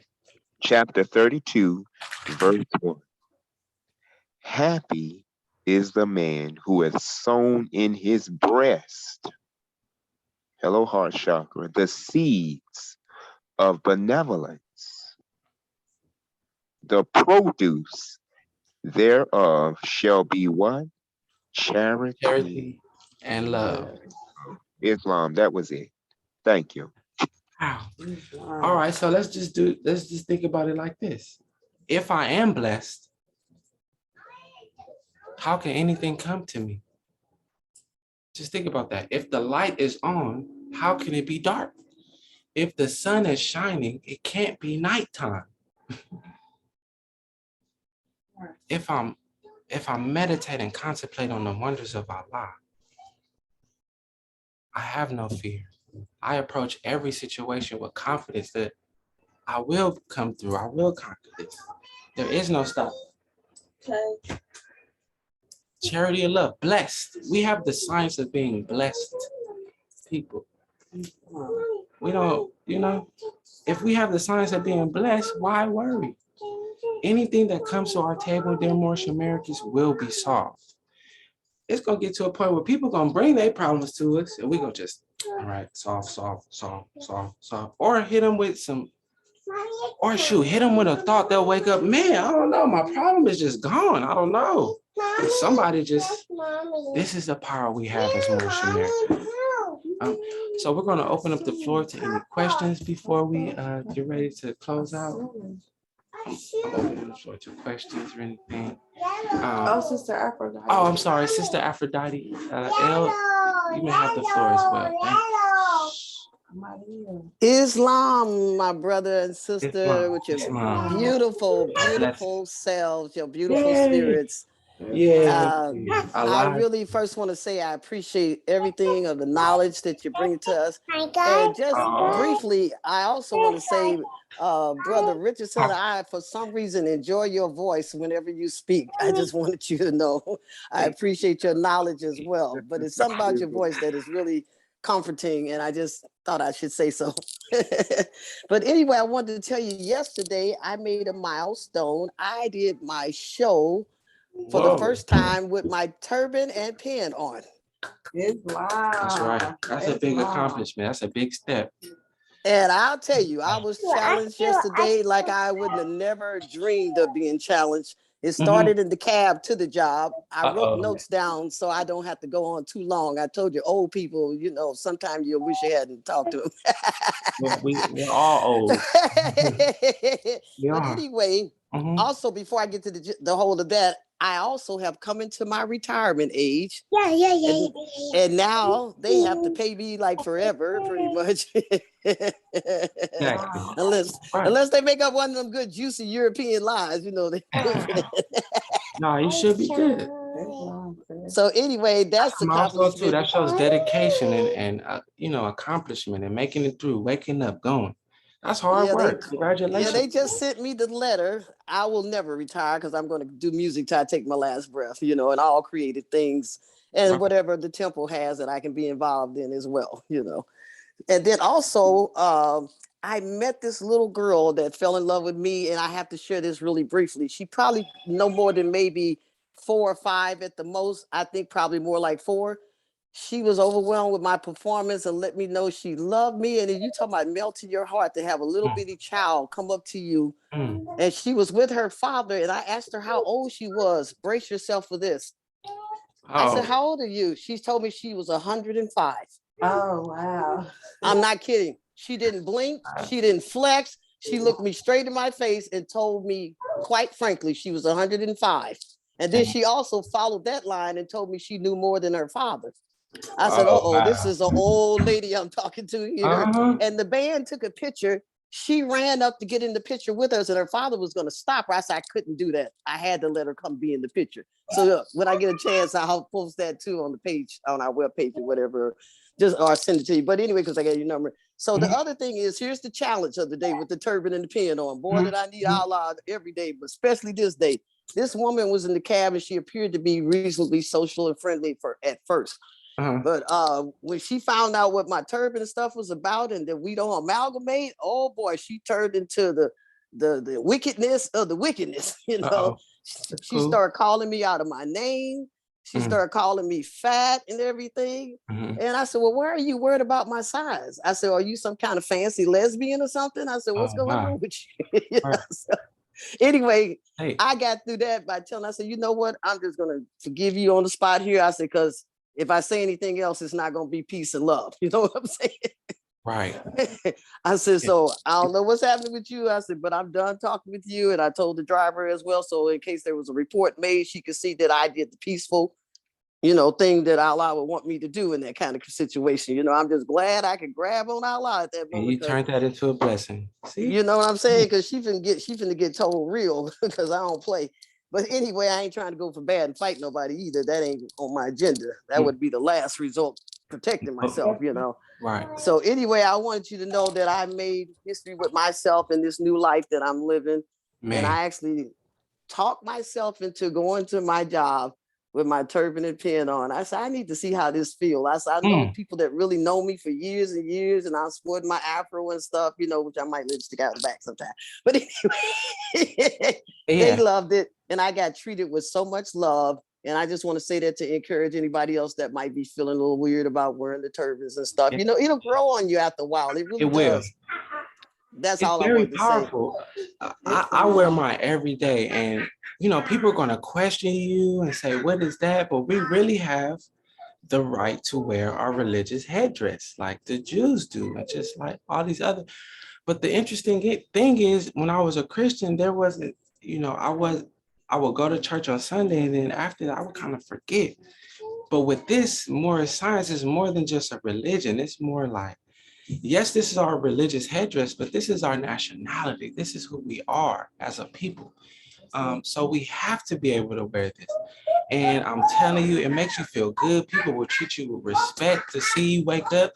Islam, brother. I'm telling you, that's what I've been getting. I had one lady ask me, was I from Morocco? You know how good that made me feel? Right. I was sitting in the cab with a lady from Morocco, and we both looked like twins. She had on her turban and stuff. I had on mine. I was like, look at this. I would have felt like weird if I hadn't had mine on that day. So I wear it. I had worn it up to that day yesterday. Well, like I said, I wore the turban before that, and pretty much 99% of the time, because I don't do shows every day. So I have made it a practice that when I leave this house, I got a turban and pin on my head. Yes. Every time I leave.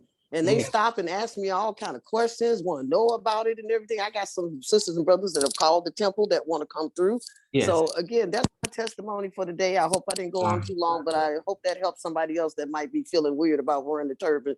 When you start feeling good like me, you're going to want to put it on all the time. I'm finding all kind of beautiful wraps at the Goodwill. They got all kind of material you can make beautiful turbans out of.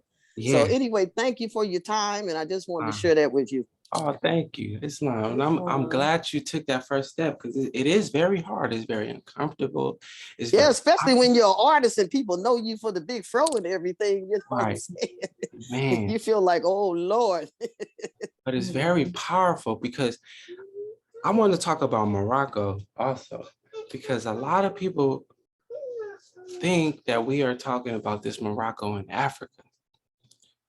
But we're not. See, when we're saying we're Moroccans, we are referring to the Moroccan Empire, which is here in Northwest Mexico, or Africa, or America, as they would say. So when they were, are you from Morocco? No, I'm from the Morocco here, the Moroccan Empire here in America. This is why we're rocking our religious headdress, because this is our ancient headdress from the indigenous inhabitants of America, not from Morocco. Some of our power also comes from the fact of knowing that we're not referring to the Morocco in Africa, because the emperor, or America, did it's called the Peace of Friendship Treaty. I'm sure you guys heard of that.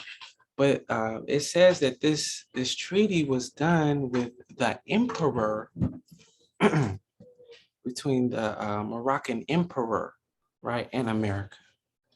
And the time that this was going on, Morocco as a state or as a kingdom didn't even exist yet.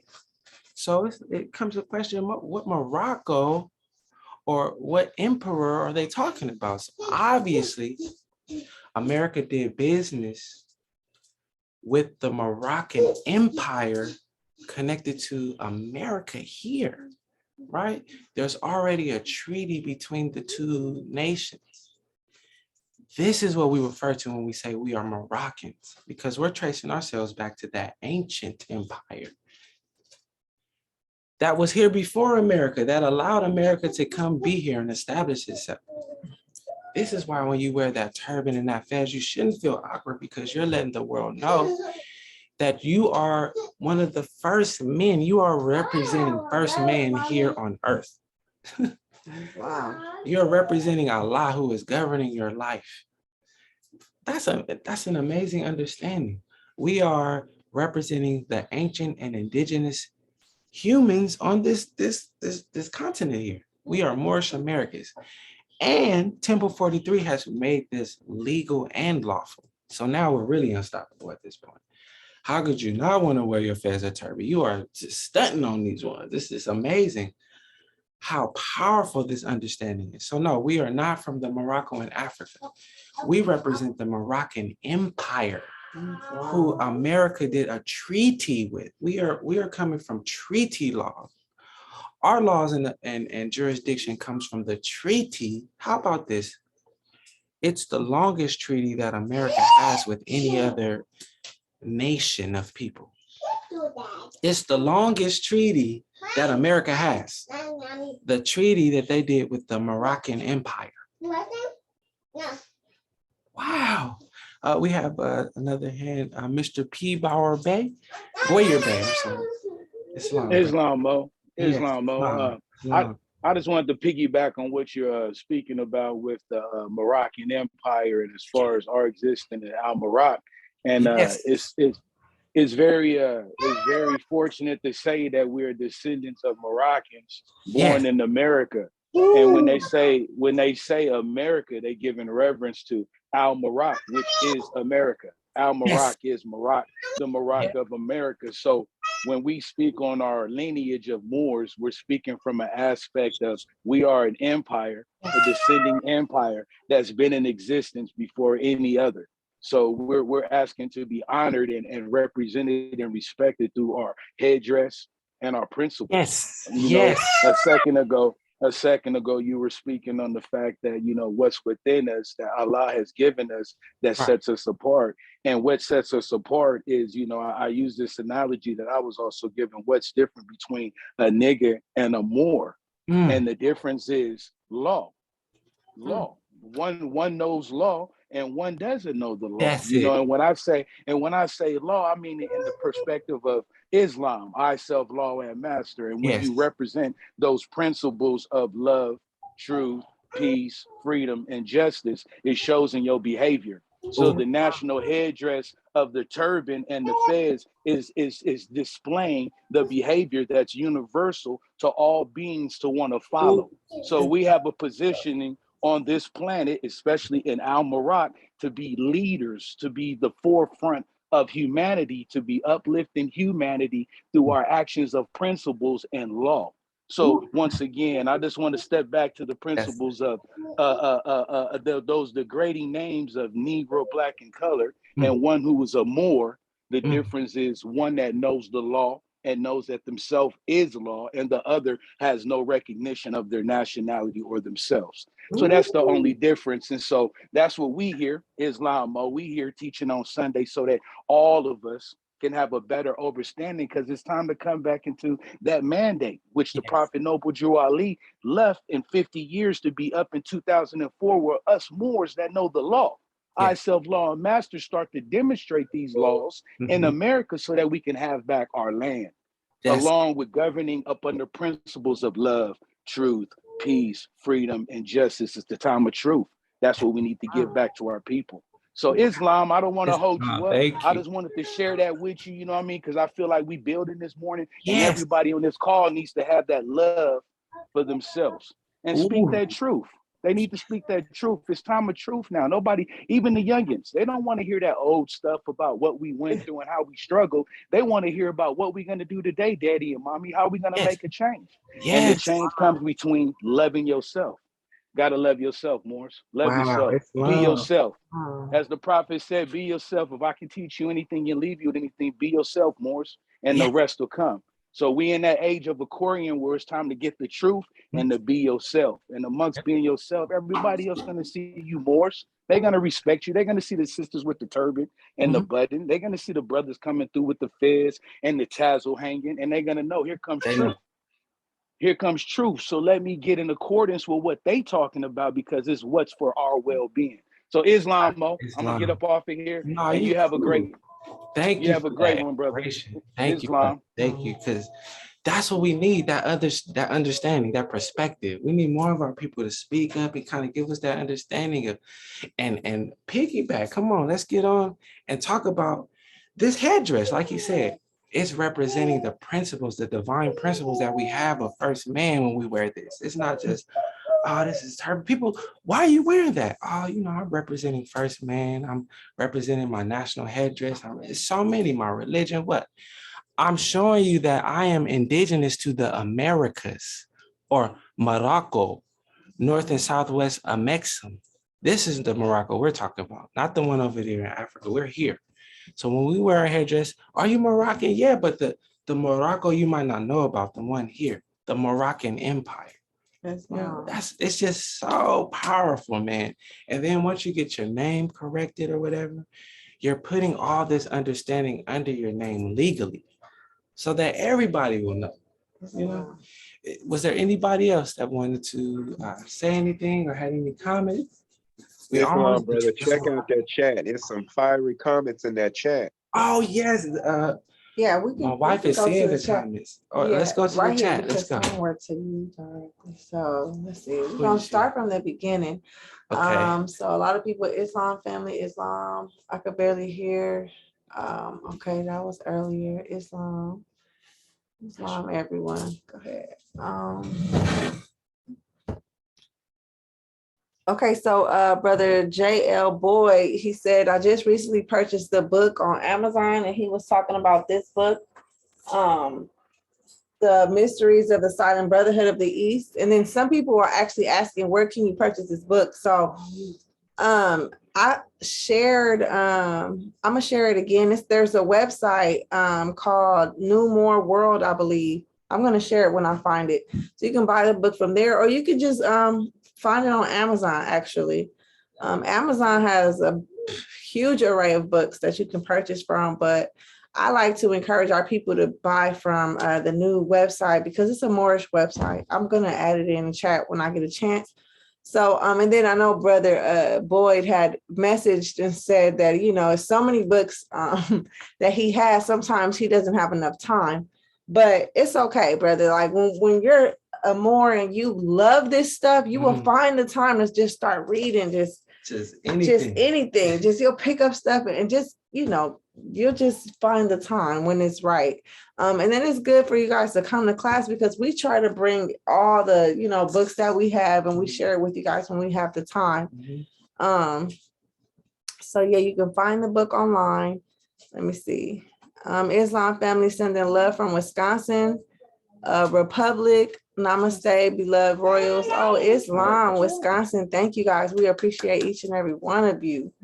Islam, brother Joel, how can I purchase this book? Okay, we talked about that. Islam teach more. I tell people that all day and they look at me strangely. Some ask questions, others have no faith. Peace. Wow. Islamism, some people was laughing. Hit them with the love. Islam, this message is for me. Islam. Praise Allah. Broadcasting system of fear. They're talking about the news. Yes. Woo. Because fear causes sickness. Islam. Yes, it does. And they got the HD fear. Remember, everything used to be channel 7, HD, the HD. Now it's HD is normal now. It's just HD killings. It's like, oh, they killed him on the phone. Oh my God, look at the beating. They beat him to death. And it's all like 4K.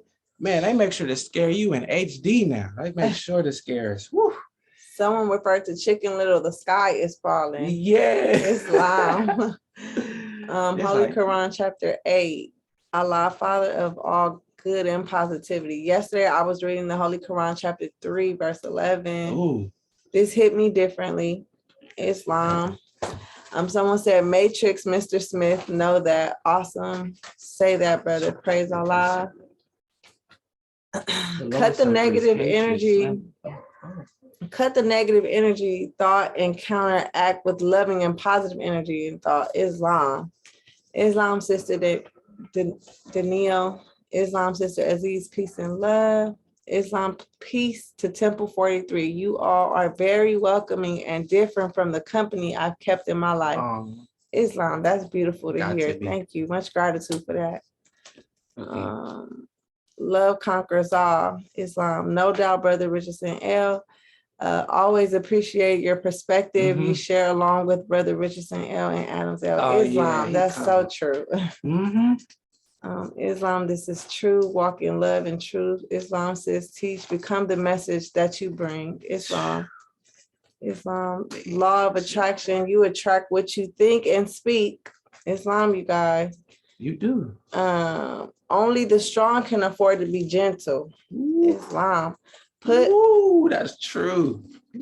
Put a target on your back, whether good or evil. This is when you become a Moorish American. You put that target on your back. Yeah. Right. If you good, then okay, good will come back. And if you evil, then the evil will come to you too. It's coming. Teach love. Glasses half full instead of half empty. Yes. Yes. It's that concept. The glass is half empty or half full. How do you see it? Islam. Someone said, thank you, Brother Joel L. and Sister Lopez Bey. I downloaded that book. Yes. Islam. Please. Please, you guys. It's amazing. I don't know if they're talking about this one or Unto Thee I Grant. Unto Thee I Grant. Maybe. Yeah. It's for free. Check out Unto Thee I Grant because it's more broader. See, the prophet took a few chapters out of that book, but if you really want to get into, deep understandings of, the laws of life and the laws of behavior, then Unto Thee I Grant is an amazing book. It's from the order of Rosicrucians or something. But Unto Thee I Grant is free. You can read it right there, and it is so amazing. Beautiful read. A lot of people, brother and sister, it was Unto Thee I Grant that I downloaded. Oh yes, Unto Thee I Grant, y'all. It's like it's a more in-depth understanding of what the prophet brought to us as far as human behavior and appreciation of the laws and God and all that. It's beautiful. Yes, it is. It's wow. You'll be surprised. When I first read it, I was like, did the prophet steal this? Because I didn't understand, right. But then thank God for my husband, because he was like, no, he didn't steal it. Wait, hold on. This is just a pamphlet that he put together. And when you break it down that way, it's like, oh yeah, this is exactly what we needed too. Yeah. So, at first I was kind of like, oh my God, this is forgery. Yeah. But then you have to understand, no, the prophet put this pamphlet together for you. You know what I'm saying? To save you. Yeah. This is what you kind of need to come out of that, whatever you was in. Yes. And so, it was kind of so surprising for me. But and it's also amazing that he was reading this kind of literature at that time. Yes, absolutely. We Most always people say couldn't that. read. They was just stumbling and bumbling. Yes. Just getting out of slavery. Yes. Remember they said that people wouldn't even bathe and and the prophet was trying to get them, out of, being kind of like ghetto or however they were at that time. Ooh, the prophet had his hands full with our brothers and sisters coming out of slavery. But he taught them and brought them some, I'm sorry. No, go ahead. And he gave them access to information that they would never have access to. Yes, Islam. Yes. He was major. He was so major that in Chicago, where he was at the time, and in those different states up there where he had his temples, they were the majority vote. So different politicians and stuff will come to him and ask him, can you have your members register to vote? Because it was so, it was so important. It was like Moorish Americans was in at that time. It was our melanated brothers and sisters were mainly all, Islam. And so, they had like a big influence in like voting and things like that. So and like they said, I had read a book and it says the prophet had had a hard time converting these people from learning how to bathe. Okay, get out your Sunday clothes. You don't have to be in that all day. And different things that he had to kind of teach our people because they was coming up out of, slavery and things like that.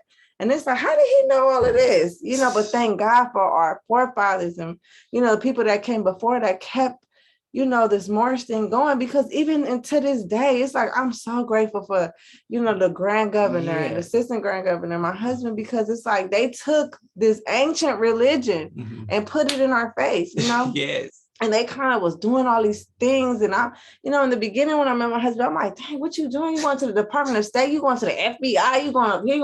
I was kind of like, you work for the police. Right. Yes. And it's okay, you know what I mean? Like I wasn't right, I wasn't worried, but I was just so like intrigued. Like, what are y'all doing? And then once I came into it and I'm like, well, tell me more about this. What is it like? And he started telling me, and it just made perfect sense to my every being. And I'm like, oh no, sign me up. Hold on, what I gotta do? Proclaim? Okay, call the grand governor right now, and I'm about to proclaim right now. Yes. And so that's how it happened. And I'm so grateful for, us, keeping this going, because we could have just been like everyone else and kind of like, oh, I don't do that. This is kind of cool. I want to be a Christian. This is kind of what's in. This is what everybody else is doing. No, we're going against that because we're a little smarter. We got these secret lessons. Yes. You do what you will. Like I tell my children, I'm not forcing this on you. You know what I'm saying? It's up to you. But when they have conversations with me and how intelligent they are, I'm like, oh, okay, I ain't got nothing to worry about. They smart, they got this. They test people. Yes, and they test the friends outside and their dad sometimes, their biological father.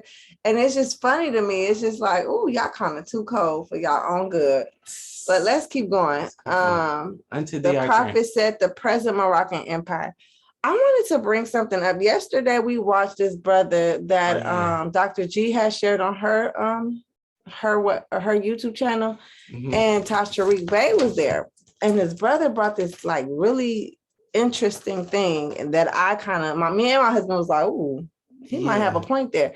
So he said the empire, right? He said the Moroccan Empire. Then he said, why do they call New York the Empire State? And then I said, wasn't the Twin Towers the Empire State Building?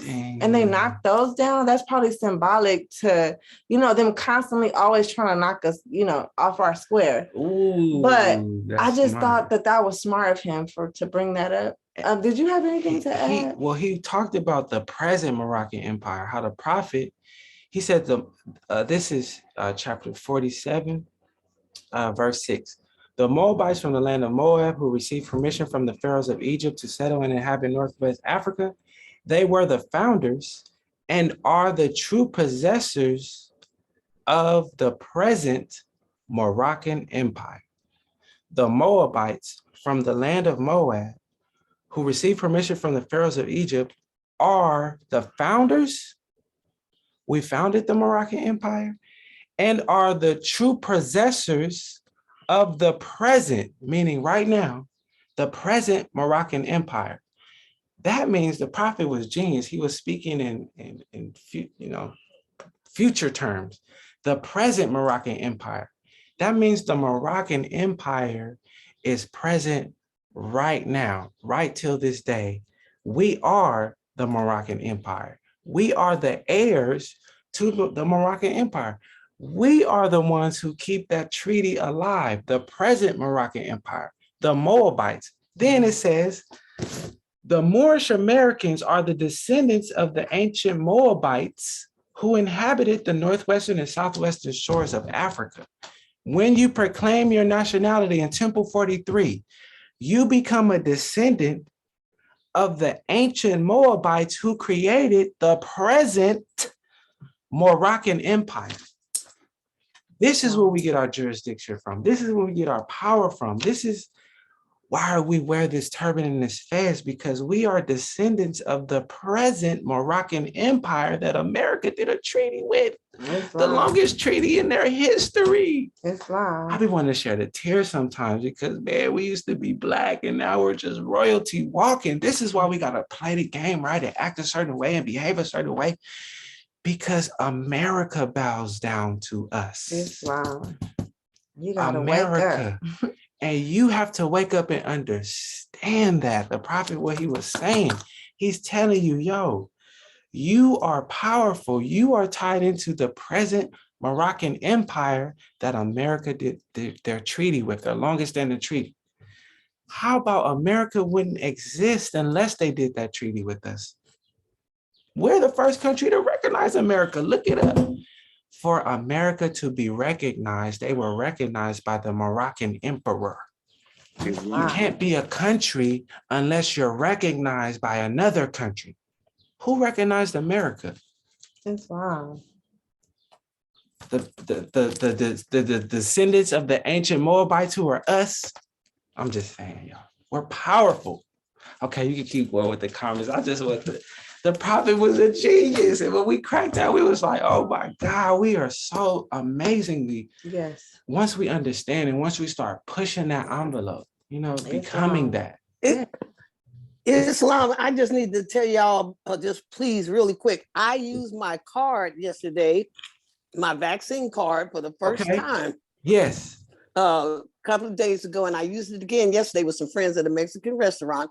And they asked us for a vaccine, proof and everything. And I told them, I have a religious exemption and here's my card. And they didn't give me no trouble at all. I was ready to stand on my square. I had the law on my phone and everything. Wow. So that's it. With that understanding, they can't touch us, y'all. We are the reason why you're here, America. This is what the prophet is saying. Yes. Because Moorish Americans exist, America exists. And guess what? When I proclaimed my nationality, I became a descendant of the people that you did that treaty with. Respect me. And respect this turban that I like to wear every day when I walk outside. Because it's a reminder of that power that we have.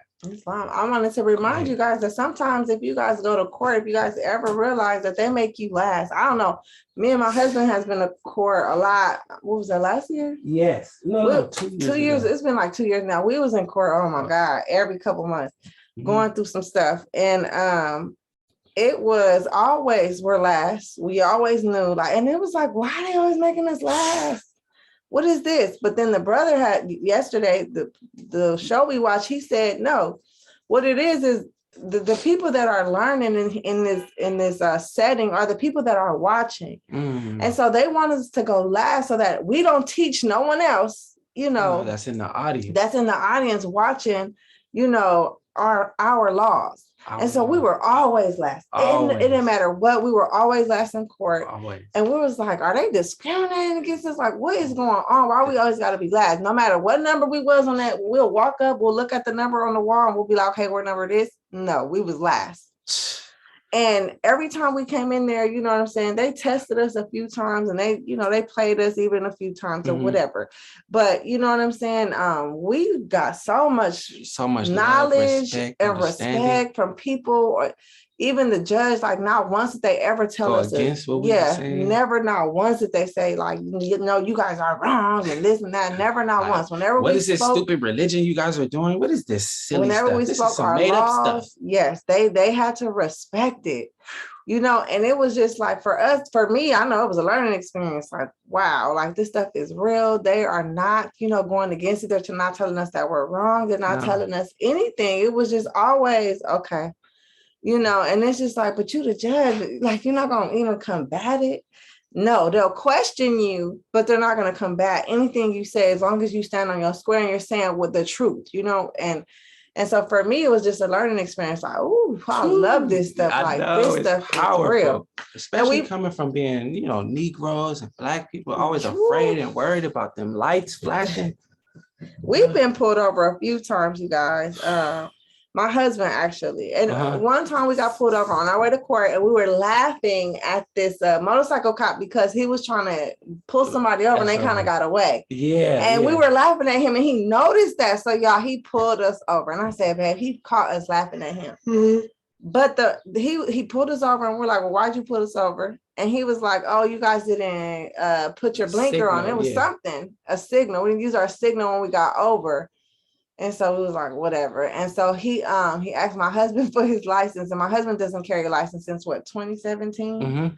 And so he gave him his passport, and he came back and he just said, okay, here you go. And this is how you appeal the ticket.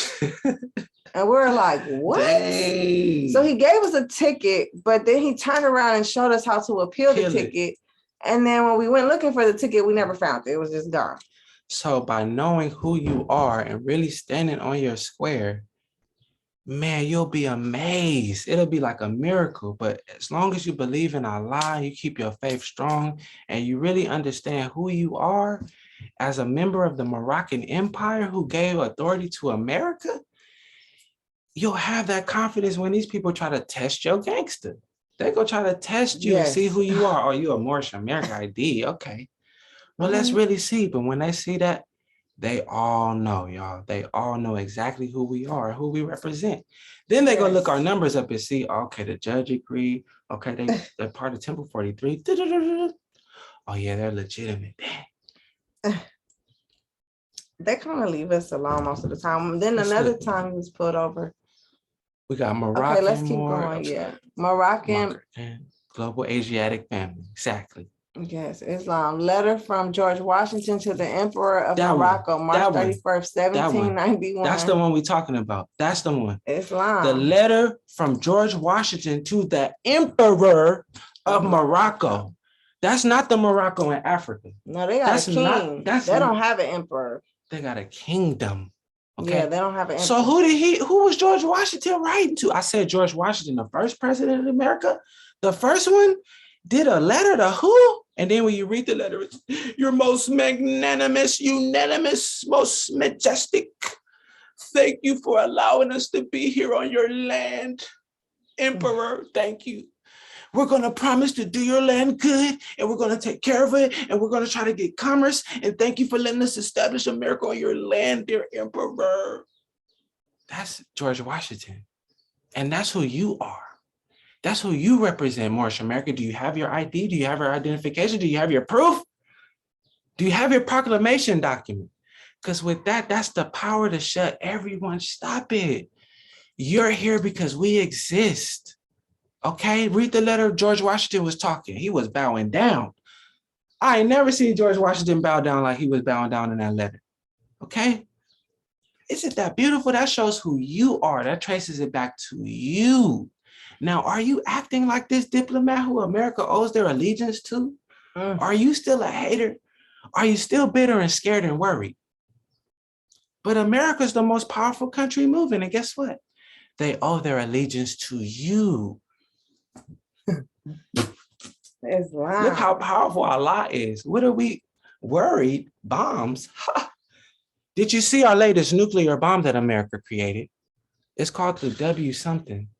So America's been working on this nuclear bomb for the past 11 years. They just finished it in 2021. Please look it up. It's an American-made nuclear bomb, the most powerful bomb on the planet Earth, right? They just completed it 2021. Please look it up. I'm not lying. Okay. This is the country that we live in. Who's going to test the most powerful country with the most powerful nuclear bomb known to man? Who wants it with us? Nobody. This is why we live in heaven. We live in paradise. Allah governs this land. And the country with the most powerful weapons and technology, they owe their allegiance to the Moorish Americans. Thank you, Moorish Americans. Thank you for allowing us to be here. Y'all feel that? That's real. It's long.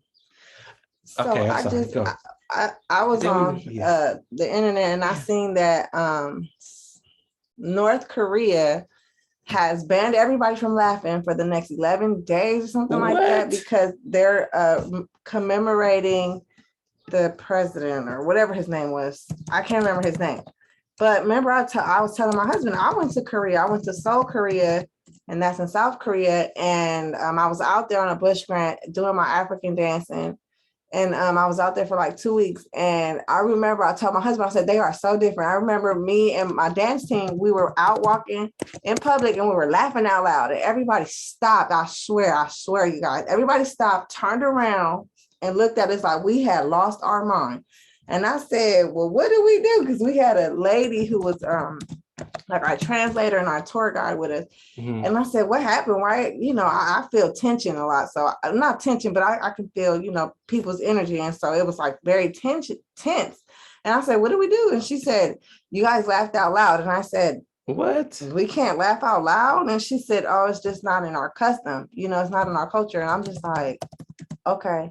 And I'm just like, that is crazy to me. Like, and then I remember people was getting on the bus and the bus never like really stopped for nobody. They just kept going. People was falling off the bus and stuff. And I'm just like, what in the world is this? Like, when you travel, you start to learn different cultures and different beings. And you kind of like, oh, okay, like this is beautiful, but I want to go home. Like, this is kind of crazy. I don't think I could live like this. And maybe it's because I'm used to what I'm used to, but just, other countries and the things that they do and things they're not allowed to do. Like for 11 days, no one is allowed to laugh in Korea, in North Korea right now. And it's kind of like, dang, they unhappy over there. Ain't no laughter. But I wanted to keep going on here. I think I seen that was talking about John Hanson was the first president. He was a Moor, Islam. Ooh. Did you know that George Washington was a Moor? Yeah, I seen that. Yes. Islam. However, did you know that? Oh yeah, we've been studying about that. We was talking about this one dude who was a relative or a Huguenot that's a relative of George Washington. Everybody know he was a Moor, or he had relatives that were Moors. And then someone said, wasn't no cherry tree he chopped down. Yes, the cherry tree was our pole that held our flag. Ooh. Islam, Brother Roberts, Islam. This the one you do all the time. What? George Washington is documented saying, if we would agree to take, oh yeah, I always share this. Yes. If we would agree to take the pheasants and turbans off the Moors' heads and remove their sandals from their feet and enforce it with severe punishment, and also swear to death, okay, oath between ourselves to religiously, okay, this is Christianity, to religiously and faithfully not allow anyone to teach the Moorish children whom they really are or who their forefathers were, right, and only allow the Moorish children to be taught that they were truly Negroes, Black people, and colored folks. George Washington stated that 200 years ago, 200 years from today, the Moorish people would not know their nationality nor their national name of their forefathers. Also, they would not know from which land or ancestors that they descended from, Islam. And is that not our people today? This is why I'm so honored. I give so much thanks to, all the Moorish Americans that came before me, because this is exactly what they were doing. This is why they religiously put Christianity on all of our people and force it on all of our people so that they would take us away from our forefathers. Yes. So they could take that away from us. And take us out of that tree. And take our turbans off our head. They stopped circulating that $2 bill because John Henson was on it. Oh, for real? This was said after that the real George Washington was murdered and replaced by Adam Weishaupt. According to the book Return the Ancient Ones by Empress Veradice of the Wichita Moors, the real George Washington was a mulatto Moor. I've heard that as well. Wow. So y'all should look into that book as well. What is it called? Return of the Ancient Ones by Empress Veradice of the Wichita Moors. Ooh, I need to write that down. Can we take a picture of this? I want to get this book right here. Return of the Ancient Ones. Yeah, take a picture of that. So Return of the Ancient Ones. Thank you. Okay. Islam T. Martinez. I want to show them this nuke and why America is so powerful. Okay. Real quick. I'm going to share this to you guys. We're going to show you. I want to show you this nuke that America just created. It's called the W-88. Okay, boom. The W-88 is a United States thermonuclear warhead with an estimated yield of 40 kilotons and is small enough to fit the MRED missiles. The W-88 was designed at the Los Alamos National Laboratory in the 1970s. In 1999, the director of Los Alamos, who had presided over its design, described it as the most advanced U.S. nuclear warhead. As of 2021, the latest version is called the W88 Alt 370, the first unit of which came into production July 1st, 2021. After 11 years of development, you see how cold we are? After 11 years of development, the Trident II submarine launched ballistic missile is only launched under deep water, can be armed with up to 8 W88 warheads. So we have a submarine that can hold 8 of these things. And the submarine is so deep underwater, nobody can really find it. This is America. 8 of them, or 12. Sometimes we could do 12 if we want to act up. Okay. 12 warheads, but it is limited to 8. Okay. That's oh my God. All right. It's the most powerful U.S. nuclear warhead. It just got released. There we go. Where is it? Where's the picture of it? There you go. Okay. They've been in service from 1989 to present, U.S. Navy. That's almost my whole life. They've been working on it that long. And people have worries here in America as if somebody's going to harm us. Are y'all serious? The government harming us? We've been working on our nuke for the past 11 years. All right. That's crazy. It's long. long. But we safe, y'all. We safe. I've been coming across a lot of them now. I know that to save them, they even said they have a $50 bill that is labeled overlapping with money. Islam George Trinidad on his people, the Moors. Abraham Lincoln was a mulatto as well too. So then we had skipped some of the other messages. People were saying that when they go to court, they clear the room as well. Oh, for real? So yeah, more so people they've have been this experience. so they've been in courtrooms and they tell people to get out and things like that. That's so true. We've been through that, or they make it last so that everybody would leave and nobody be left but us. You know. So or go to recess. Or... Okay. So this is the type of, things that we need to experience too, because we need to have our faith, kind of built stronger through as we unfold, right? And so this is just, important for us to experience. And even though sometimes, we feel like, dang, we're gonna be here all day, it's okay. They're doing it on purpose. They don't want you to teach no one else because they want to control you. They have mentally slaved our people, and they still want that power. I also seen that Giselle Maxwell, what was that lady name that was with Epstein? Yes. Okay, so there's this they caught this lady. No, I don't have it right now, but they caught the lady that was a friend to Epstein. And if y'all know anything about Epstein had an island across from Biden. Joe Biden and him had some islands across from each other. And what is known that these children are being trafficked there and they're being abused sexually. And they have so many people, since they cracked her open, they have, Democratic politicians, Republican politicians, all these people that are resigning their position because they're being caught. And it was so, oh my God, it was so much. The children that they were abusing were from the ages of 2 to 17. And this is sickening, right? But this is what our politicians are doing. This is what all they think they can get away with. This is why it's the year of the Aquarian. I tell my husband this all the time. It's the year of the truth. Like all that stuff that was going on, it was going on for all these years because people were being blinded to the dumbness that they have fed you. And the people are blindly following this stuff. They're blindly following the laws, right? And and the policies that are being said. And we got to get vaccinated. And blindly following this stuff. And because the politicians, you vote for them and I believe in them and they're real and they're going to change this and that. And it's like, when you really do your research on these people are child molesters. They molest the innocents. They're devils, right? They live in their lower selves. And it's like, it's so unfortunate for an adult to take away a child's innocence, right? I know I was one of them children growing up. My innocence was taken by an adult.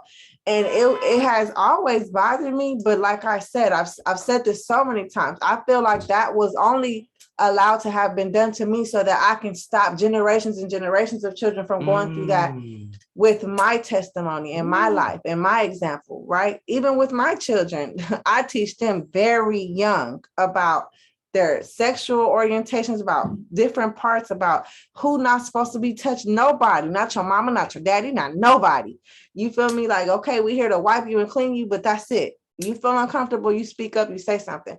Because people are sick in the mind. And especially here in America, they allow this stuff.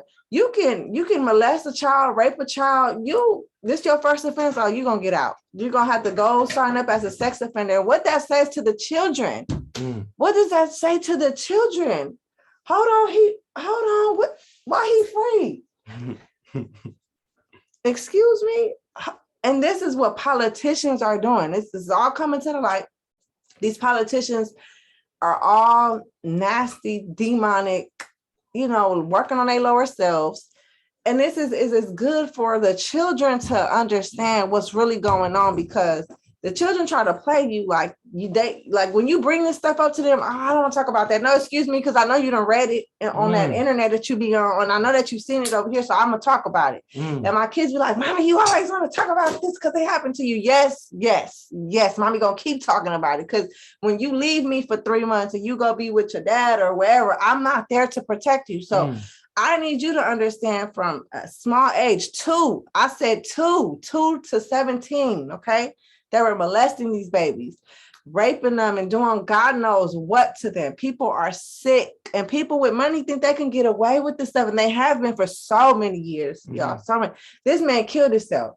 He realized, oh shoot, my money can't pay for me to get up out of this. He hung himself or whatever he did. Supposedly, I told my husband, I don't believe he did. I believe he's paid to get up out of that. Right. But who knows? And now they got the girl that was his right-hand man. I don't know if that was his girlfriend or whatever, but they got her, and she kind of spilling the beans on everybody, or they kind of doing their investigation. But it was so many politicians. And I said, this is crazy. Yes.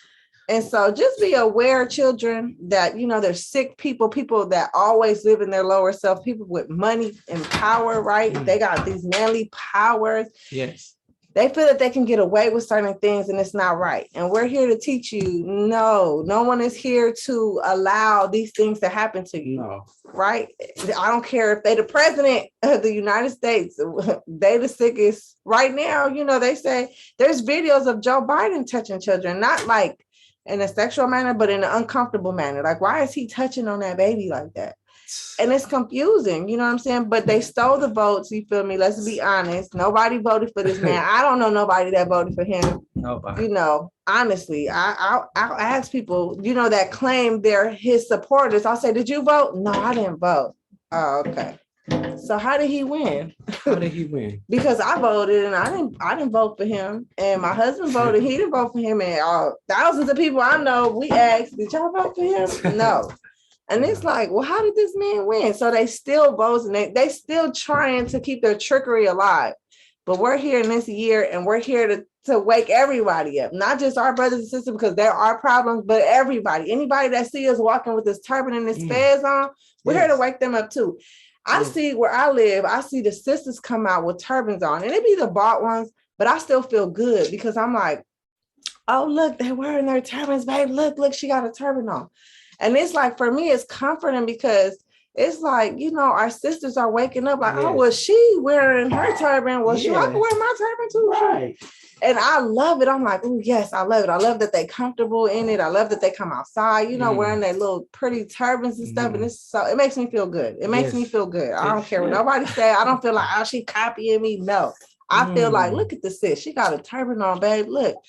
Dang. And it makes me feel good, like as a woman, like I'm setting an example because obviously they following, because I've been here 4 years. I ain't never seen nobody walk outside with a turban. Now I see all the sisters coming outside with their turban, and it makes me feel good because I don't like when they come outside with the shower caps or, oh, y'all can't stand that. My daughter, I will tear it up, cut it up if she even thinks she gonna step outside with that shower cap on. I don't like that. So I feel if you're going to need your hair to be covered, wrap it up. It's so many beautiful turbans, like Sister was saying. The Goodwill, the Beauty Supply, downtown. Right. They have turbans. You can make your own turban. I be tying turbans together. and making my own colors. But yeah, so I just think it's beautiful that, you know, that we teaching people and the truth is coming out. This is what I love. I love that the truth is coming to the light, y'all. And we chopping all that stuff up. Like, get up out of here, get up out of here. Or we becoming the light and turning on and clearing the darkness. Yes, Islam. It's a beautiful thing. People, COVID this and the new variant and this and that. And it's just like, but the truth though. But Allah though. Ain't he the father of the universe? That's what he told me. What y'all talk about? This is what I believe. I'm sorry. My faith says Allah's the father of the universe. He's the governor of the world. He's the creator of the world. He knows everything, all knowing, all beneficent. And then this beneficent, all knowing being, all powerful being told me how to properly behave so that I can ensure a blissful, happy life. Yes, Islam. Heaven right here in our present state. Heaven right here, right now. Wow. I mean, that's enough right there. Just having faith in that alone is enough to make it through any problem. Yes, Islam. Any more comments? So they said he ain't hang himself and guys, what's the girl name? Ghislaine is his wife. Yeah. Oh wow. So they say he didn't hang himself. I believe that. Epstein looks identical to former President Andrew Jackson. He may be a time traveler. Or his descendants, one of his descendants. Remember I told you that because me and my husband's like, well, why is he so famous? Why he got so much money? Where does his money come from? And my husband's like, oh, he just a millionaire. I said, no, he got long money. I said, maybe one of his descendants or something. So that might be it. Or he did some investments, some big investments back in his day. But where he get that money to make the investments? That's what I'm saying. Maybe it was stocks. So you can make a lot of money. I feel like stocks. How they feel. Like he looked exactly like former President Andrew Jackson. So maybe he descended a son, a grandson, a great grandson. He might be a time traveler. He might be one of them reptilian peoples. Look at the book, The Last President, and a book called Barron. He was a time traveler, but it was written before Trump became president and foretold him becoming the last. Oh wow. We're gonna have to look into these books. That's where the history is at in these books, y'all. And I don't read. So there's another book that I want to show y'all real quick, but we don't have to. It's too much. We'll do it next week. How about that? Okay. Nokia Tesla came out a time machine that the government had taken from themselves. Ooh, yes. Jesus. Yes. Epstein had cameras all over his house, but where their acts took place. So I would assume he held it in, over their heads. They may have killed him. All speculators, of course, right. All speculation, of course, right. We don't know what happened to these people.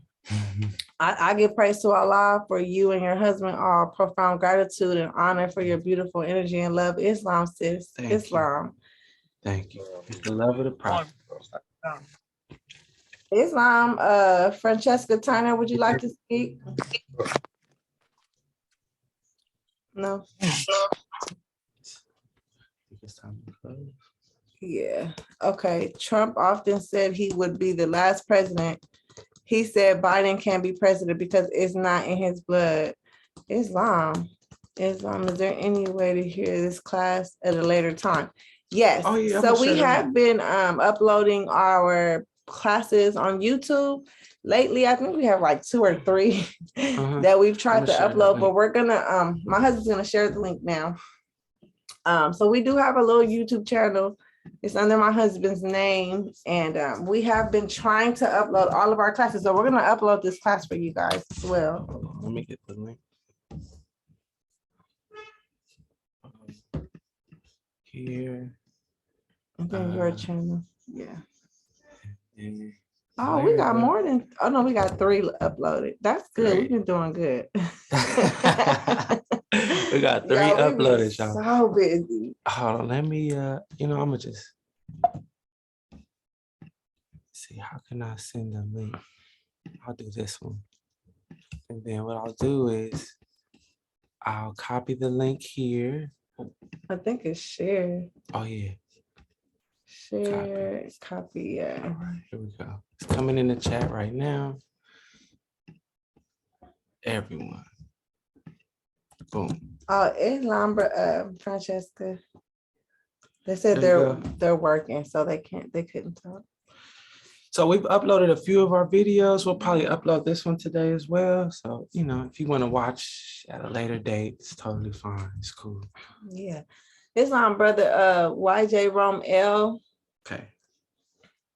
You can go ahead and unmute yourself. We see you have your hand raised.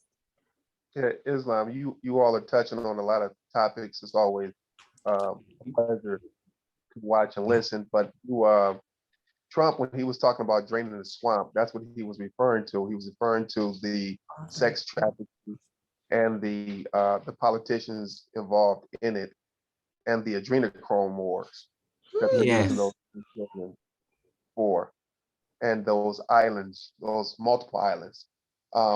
Secondly, as far as support, we all know that they don't want Moors exposing the truth to their so-called Negroes, but also too, they clear the court because when you all stand your ground, they don't know who is an internationally protected person or not. Ooh. So once that information gets out, then other people will become activated or start to inquire as to what's going on, because you look like me. So how are you protected and I'm not? Ooh. Yes, brother. It makes people question things. What's going on? Why is the judge acting like this? Who are these people? Yeah. It initiates the curiosity. Yes. And also there has been no judges since 1789. They're all executive administrators. Ooh. And in the future, in the future, whenever you all decide to go a little more political on it, I can give you all the actual laws to support what I'm telling you. But they're all executive administrators because they're de facto as far as the government is concerned. They're not the republic. Right. It makes perfect sense. Yes, they're not the republic, but we are part of the republic. Our jurisdiction comes from the republic. But if we don't know that, we can initiate and activate. Like, I like that word, activate. We can't activate this knowledge. They'll just run over us like nothing. Yes. They're pirates. They're robbers. They're thieves. True criminals. True criminals. They're the true criminals. And like he said, unless we know that, shoot, they're gonna run the game and do it. Right. Every time. So all of that was really good for us, like, you know, just the experience. But then we found out, like, we don't even need to be a part of this. Like, if we don't show up, then they can't put that stuff on us. They can't even press it. So we also learned, like, you know, when to entertain that stuff and when not to, because, you know, at first we was just all, you know, just all for it. Like, we gotta go to court, we're gonna stand our grounds and this and that. But then we kind of got burnt out of, like, you know, keep coming to court. Like, they'll try to just drag you so they can take your money, right? Yeah. The and parking. So, oh God, it was just so much. So we kind of, like, you know, learned also, like, you know what, this ain't even a part of it. Yeah, this is a game y'all playing. And if I keep being present, then y'all gonna keep playing this game. Right. Even though it was a lot of lessons to be learned in court and things like that, we also learned, like, man, we is not about to keep wasting our time and our money over, you know, this game that they're playing with us. Like you said, there's no judges. Like, you a lie too. Like, who you up in here? Yeah, you lying. This whole thing is a lie. So, you know, we kind of learned that too. So we kind of just strayed away from, like, the whole court thing, period. But law governs all events. Yeah. This is the thing. So when we want to press an issue, we use the judges like this. I need this to be handled. Yes. It's coming from the republic. Make that happen. The police, I need y'all to do this. The FBI, I need y'all to do this. We're coming from the republic's perspective, giving them orders rather than asking them for a remedy or asking them. When we're going for the name change, this is what I need you to do. Exactly. Okay. I need you to do this for me. It's not, I'm begging you, please give me a name change, Lord. Please. I need to put this on record. And this is the reason. Islam. Islam. So is there anything else before we go? We head out? Let me see. Doing by mail, certified mail. Okay. Nope. I think that's all. What time is it? Oh yeah, we've been on. Oh, it's 107. Yeah, we went on a little overtime, but it's okay. We appreciate each and every one of you all. And we learned so much. Yes. So beautiful Sunday school. I just want to say this. We went out yesterday. We tried to go out and it was so overcrowded, you guys. So just don't fall into this holidays. I understand they give us time off and it's cool to go be with your family and enjoy them, teach them whatever, but just don't fall into this craziness, because we was out trying to take our daughter to the museum, y'all, and they had some event. Oh, the event where the rapper dude got killed. And we didn't know that at the time, but we were in traffic. It was so frustrating. We were like, what is going on? These streets are ridiculous. And I said, oh, it's the week before Christmas. Oh, Merry Christmas, people. So y'all just beware. Try to be as patient as possible. If you don't have to go out, don't go out. That's what we told ourselves. We say, you know what, we're just gonna stay in the house. Like, if we gotta go to the grocery store, that's different. It's too many people out here with the Merry to Christmas. We wanted to go walk around the mall because we have a 2-year-old, y'all. We have to get out. Like, she drags us out this house sometimes. So we be trying to get her tired, but like this week, we just, we're gonna stay in the house, hit a few parks up, try to go places where people are not at, because everybody is just out at the mall everywhere, shopping and going crazy, spending their money. Remember that one park by the beach, off the cliff? Yeah. I'm sorry. So try to do different things, because everybody's out here in the streets and it's just too much. It's like, and as a Moorish American, I asked this. First of all, you dummies. Oh, I'm sorry. Not y'all. Not y'all, but the Merry Christmasers. So first of all, I said, what does Merry Christmas mean? Because I don't understand the Merry and the Christmas part. What are you telling me when you say Merry Christmas to me? I don't understand your language. Yeah, everybody. When you say Merry Christmas, I'm okay. And then all these damn lights all over the place. I'm like, well, if this is Christmas, what the Christmas got to do with the lights and the Merry and the Santa Claus and the chimney and then the lights shining, and then in LA they fake, so they put the fake snow on the ground with the cotton, and it's kind of like, well, if this is Christmas, like, what is all this extra, the lights and the shining? And I don't understand. Christmas makes no sense to me again. Then it's Merry Christmas, Happy Holidays. What if it's Christmas, then what's the happy with the holiday? What holiday are you talking about? And then why are these different holidays all at the same time? We got the Christmas, the Hanukkah, the Kwanzaa. It's like, can we choose a holiday? And then I'm confused again with the shopping in the Christmas. It's like, okay, it's Christmas, but why the shopping and the gifts? I don't understand the Christmas and the gifts. If Christmas is the Jesus' birthday, then why are we playing at Target? Why are we in long lines at Target trying to get the final gift for our son? Because our son won't love us if we don't buy him the plastic that he's going to get rid of in 2 weeks. The plastic. Am I crazy? The gifts in the Christmas, I don't understand. The tree in the Christmas, y'all. What is this Christmas tree got to do with the Christmas? You got the Christmas and the tree that you're supposed to wrap the tree in these strange lights. And then for some apparent reason, we're supposed to take these gifts that we wrap up and put it under this tree. And then what is the point of that concept? What is it? Do you understand? This is a Moorish perspective. We're killing Christmas. And then the dummies do it every year after year after year. I question my kids. The tree and Christmas, why? They have no idea. Okay? Jesus' birthday, how is it Jesus' birthday, but I got to buy gifts for everybody? And they have an attitude with me if I didn't go shopping and stand in a long line to get them these cheap gifts that they don't even like. They about to talk about me because they don't even like the gift that I bought them. I'm so, but on Friday, I don't stress too much, but man, Christmas is so confusing. It makes absolutely no sense. I seen Spider-Man with the Christmas hat. I seen Mickey Mouse with the Christmas hat. I thought Santa Claus was supposed to, but what Santa Claus got to do with the Christmas and then the tree and then the chimney and the Merry Christmas and then the Happy Hope. And then a few weeks later, it's Happy New Year. Everybody loses it again. So wait, hold on, but the Christmas and the New Year's, but I still see the lights during the New Year's. This is a Moorish perspective. Do you see how Christmas makes absolutely no sense? Oh, Jesus. And then they lie to you in the church and tell you Christmas is for Jesus, but there's no Jesus a part of Christmas at all. There's no casting out of demons and it's just buy some gifts or I'm gonna have an attitude with you. Spend your money.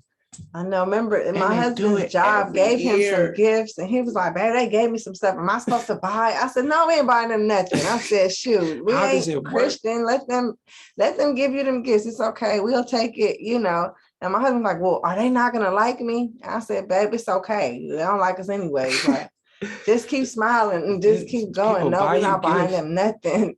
They buy you gifts in the office, and then they're gonna have an attitude that you didn't return the favor and buy them gifts with the holiday cheer. And then these Santa stockings.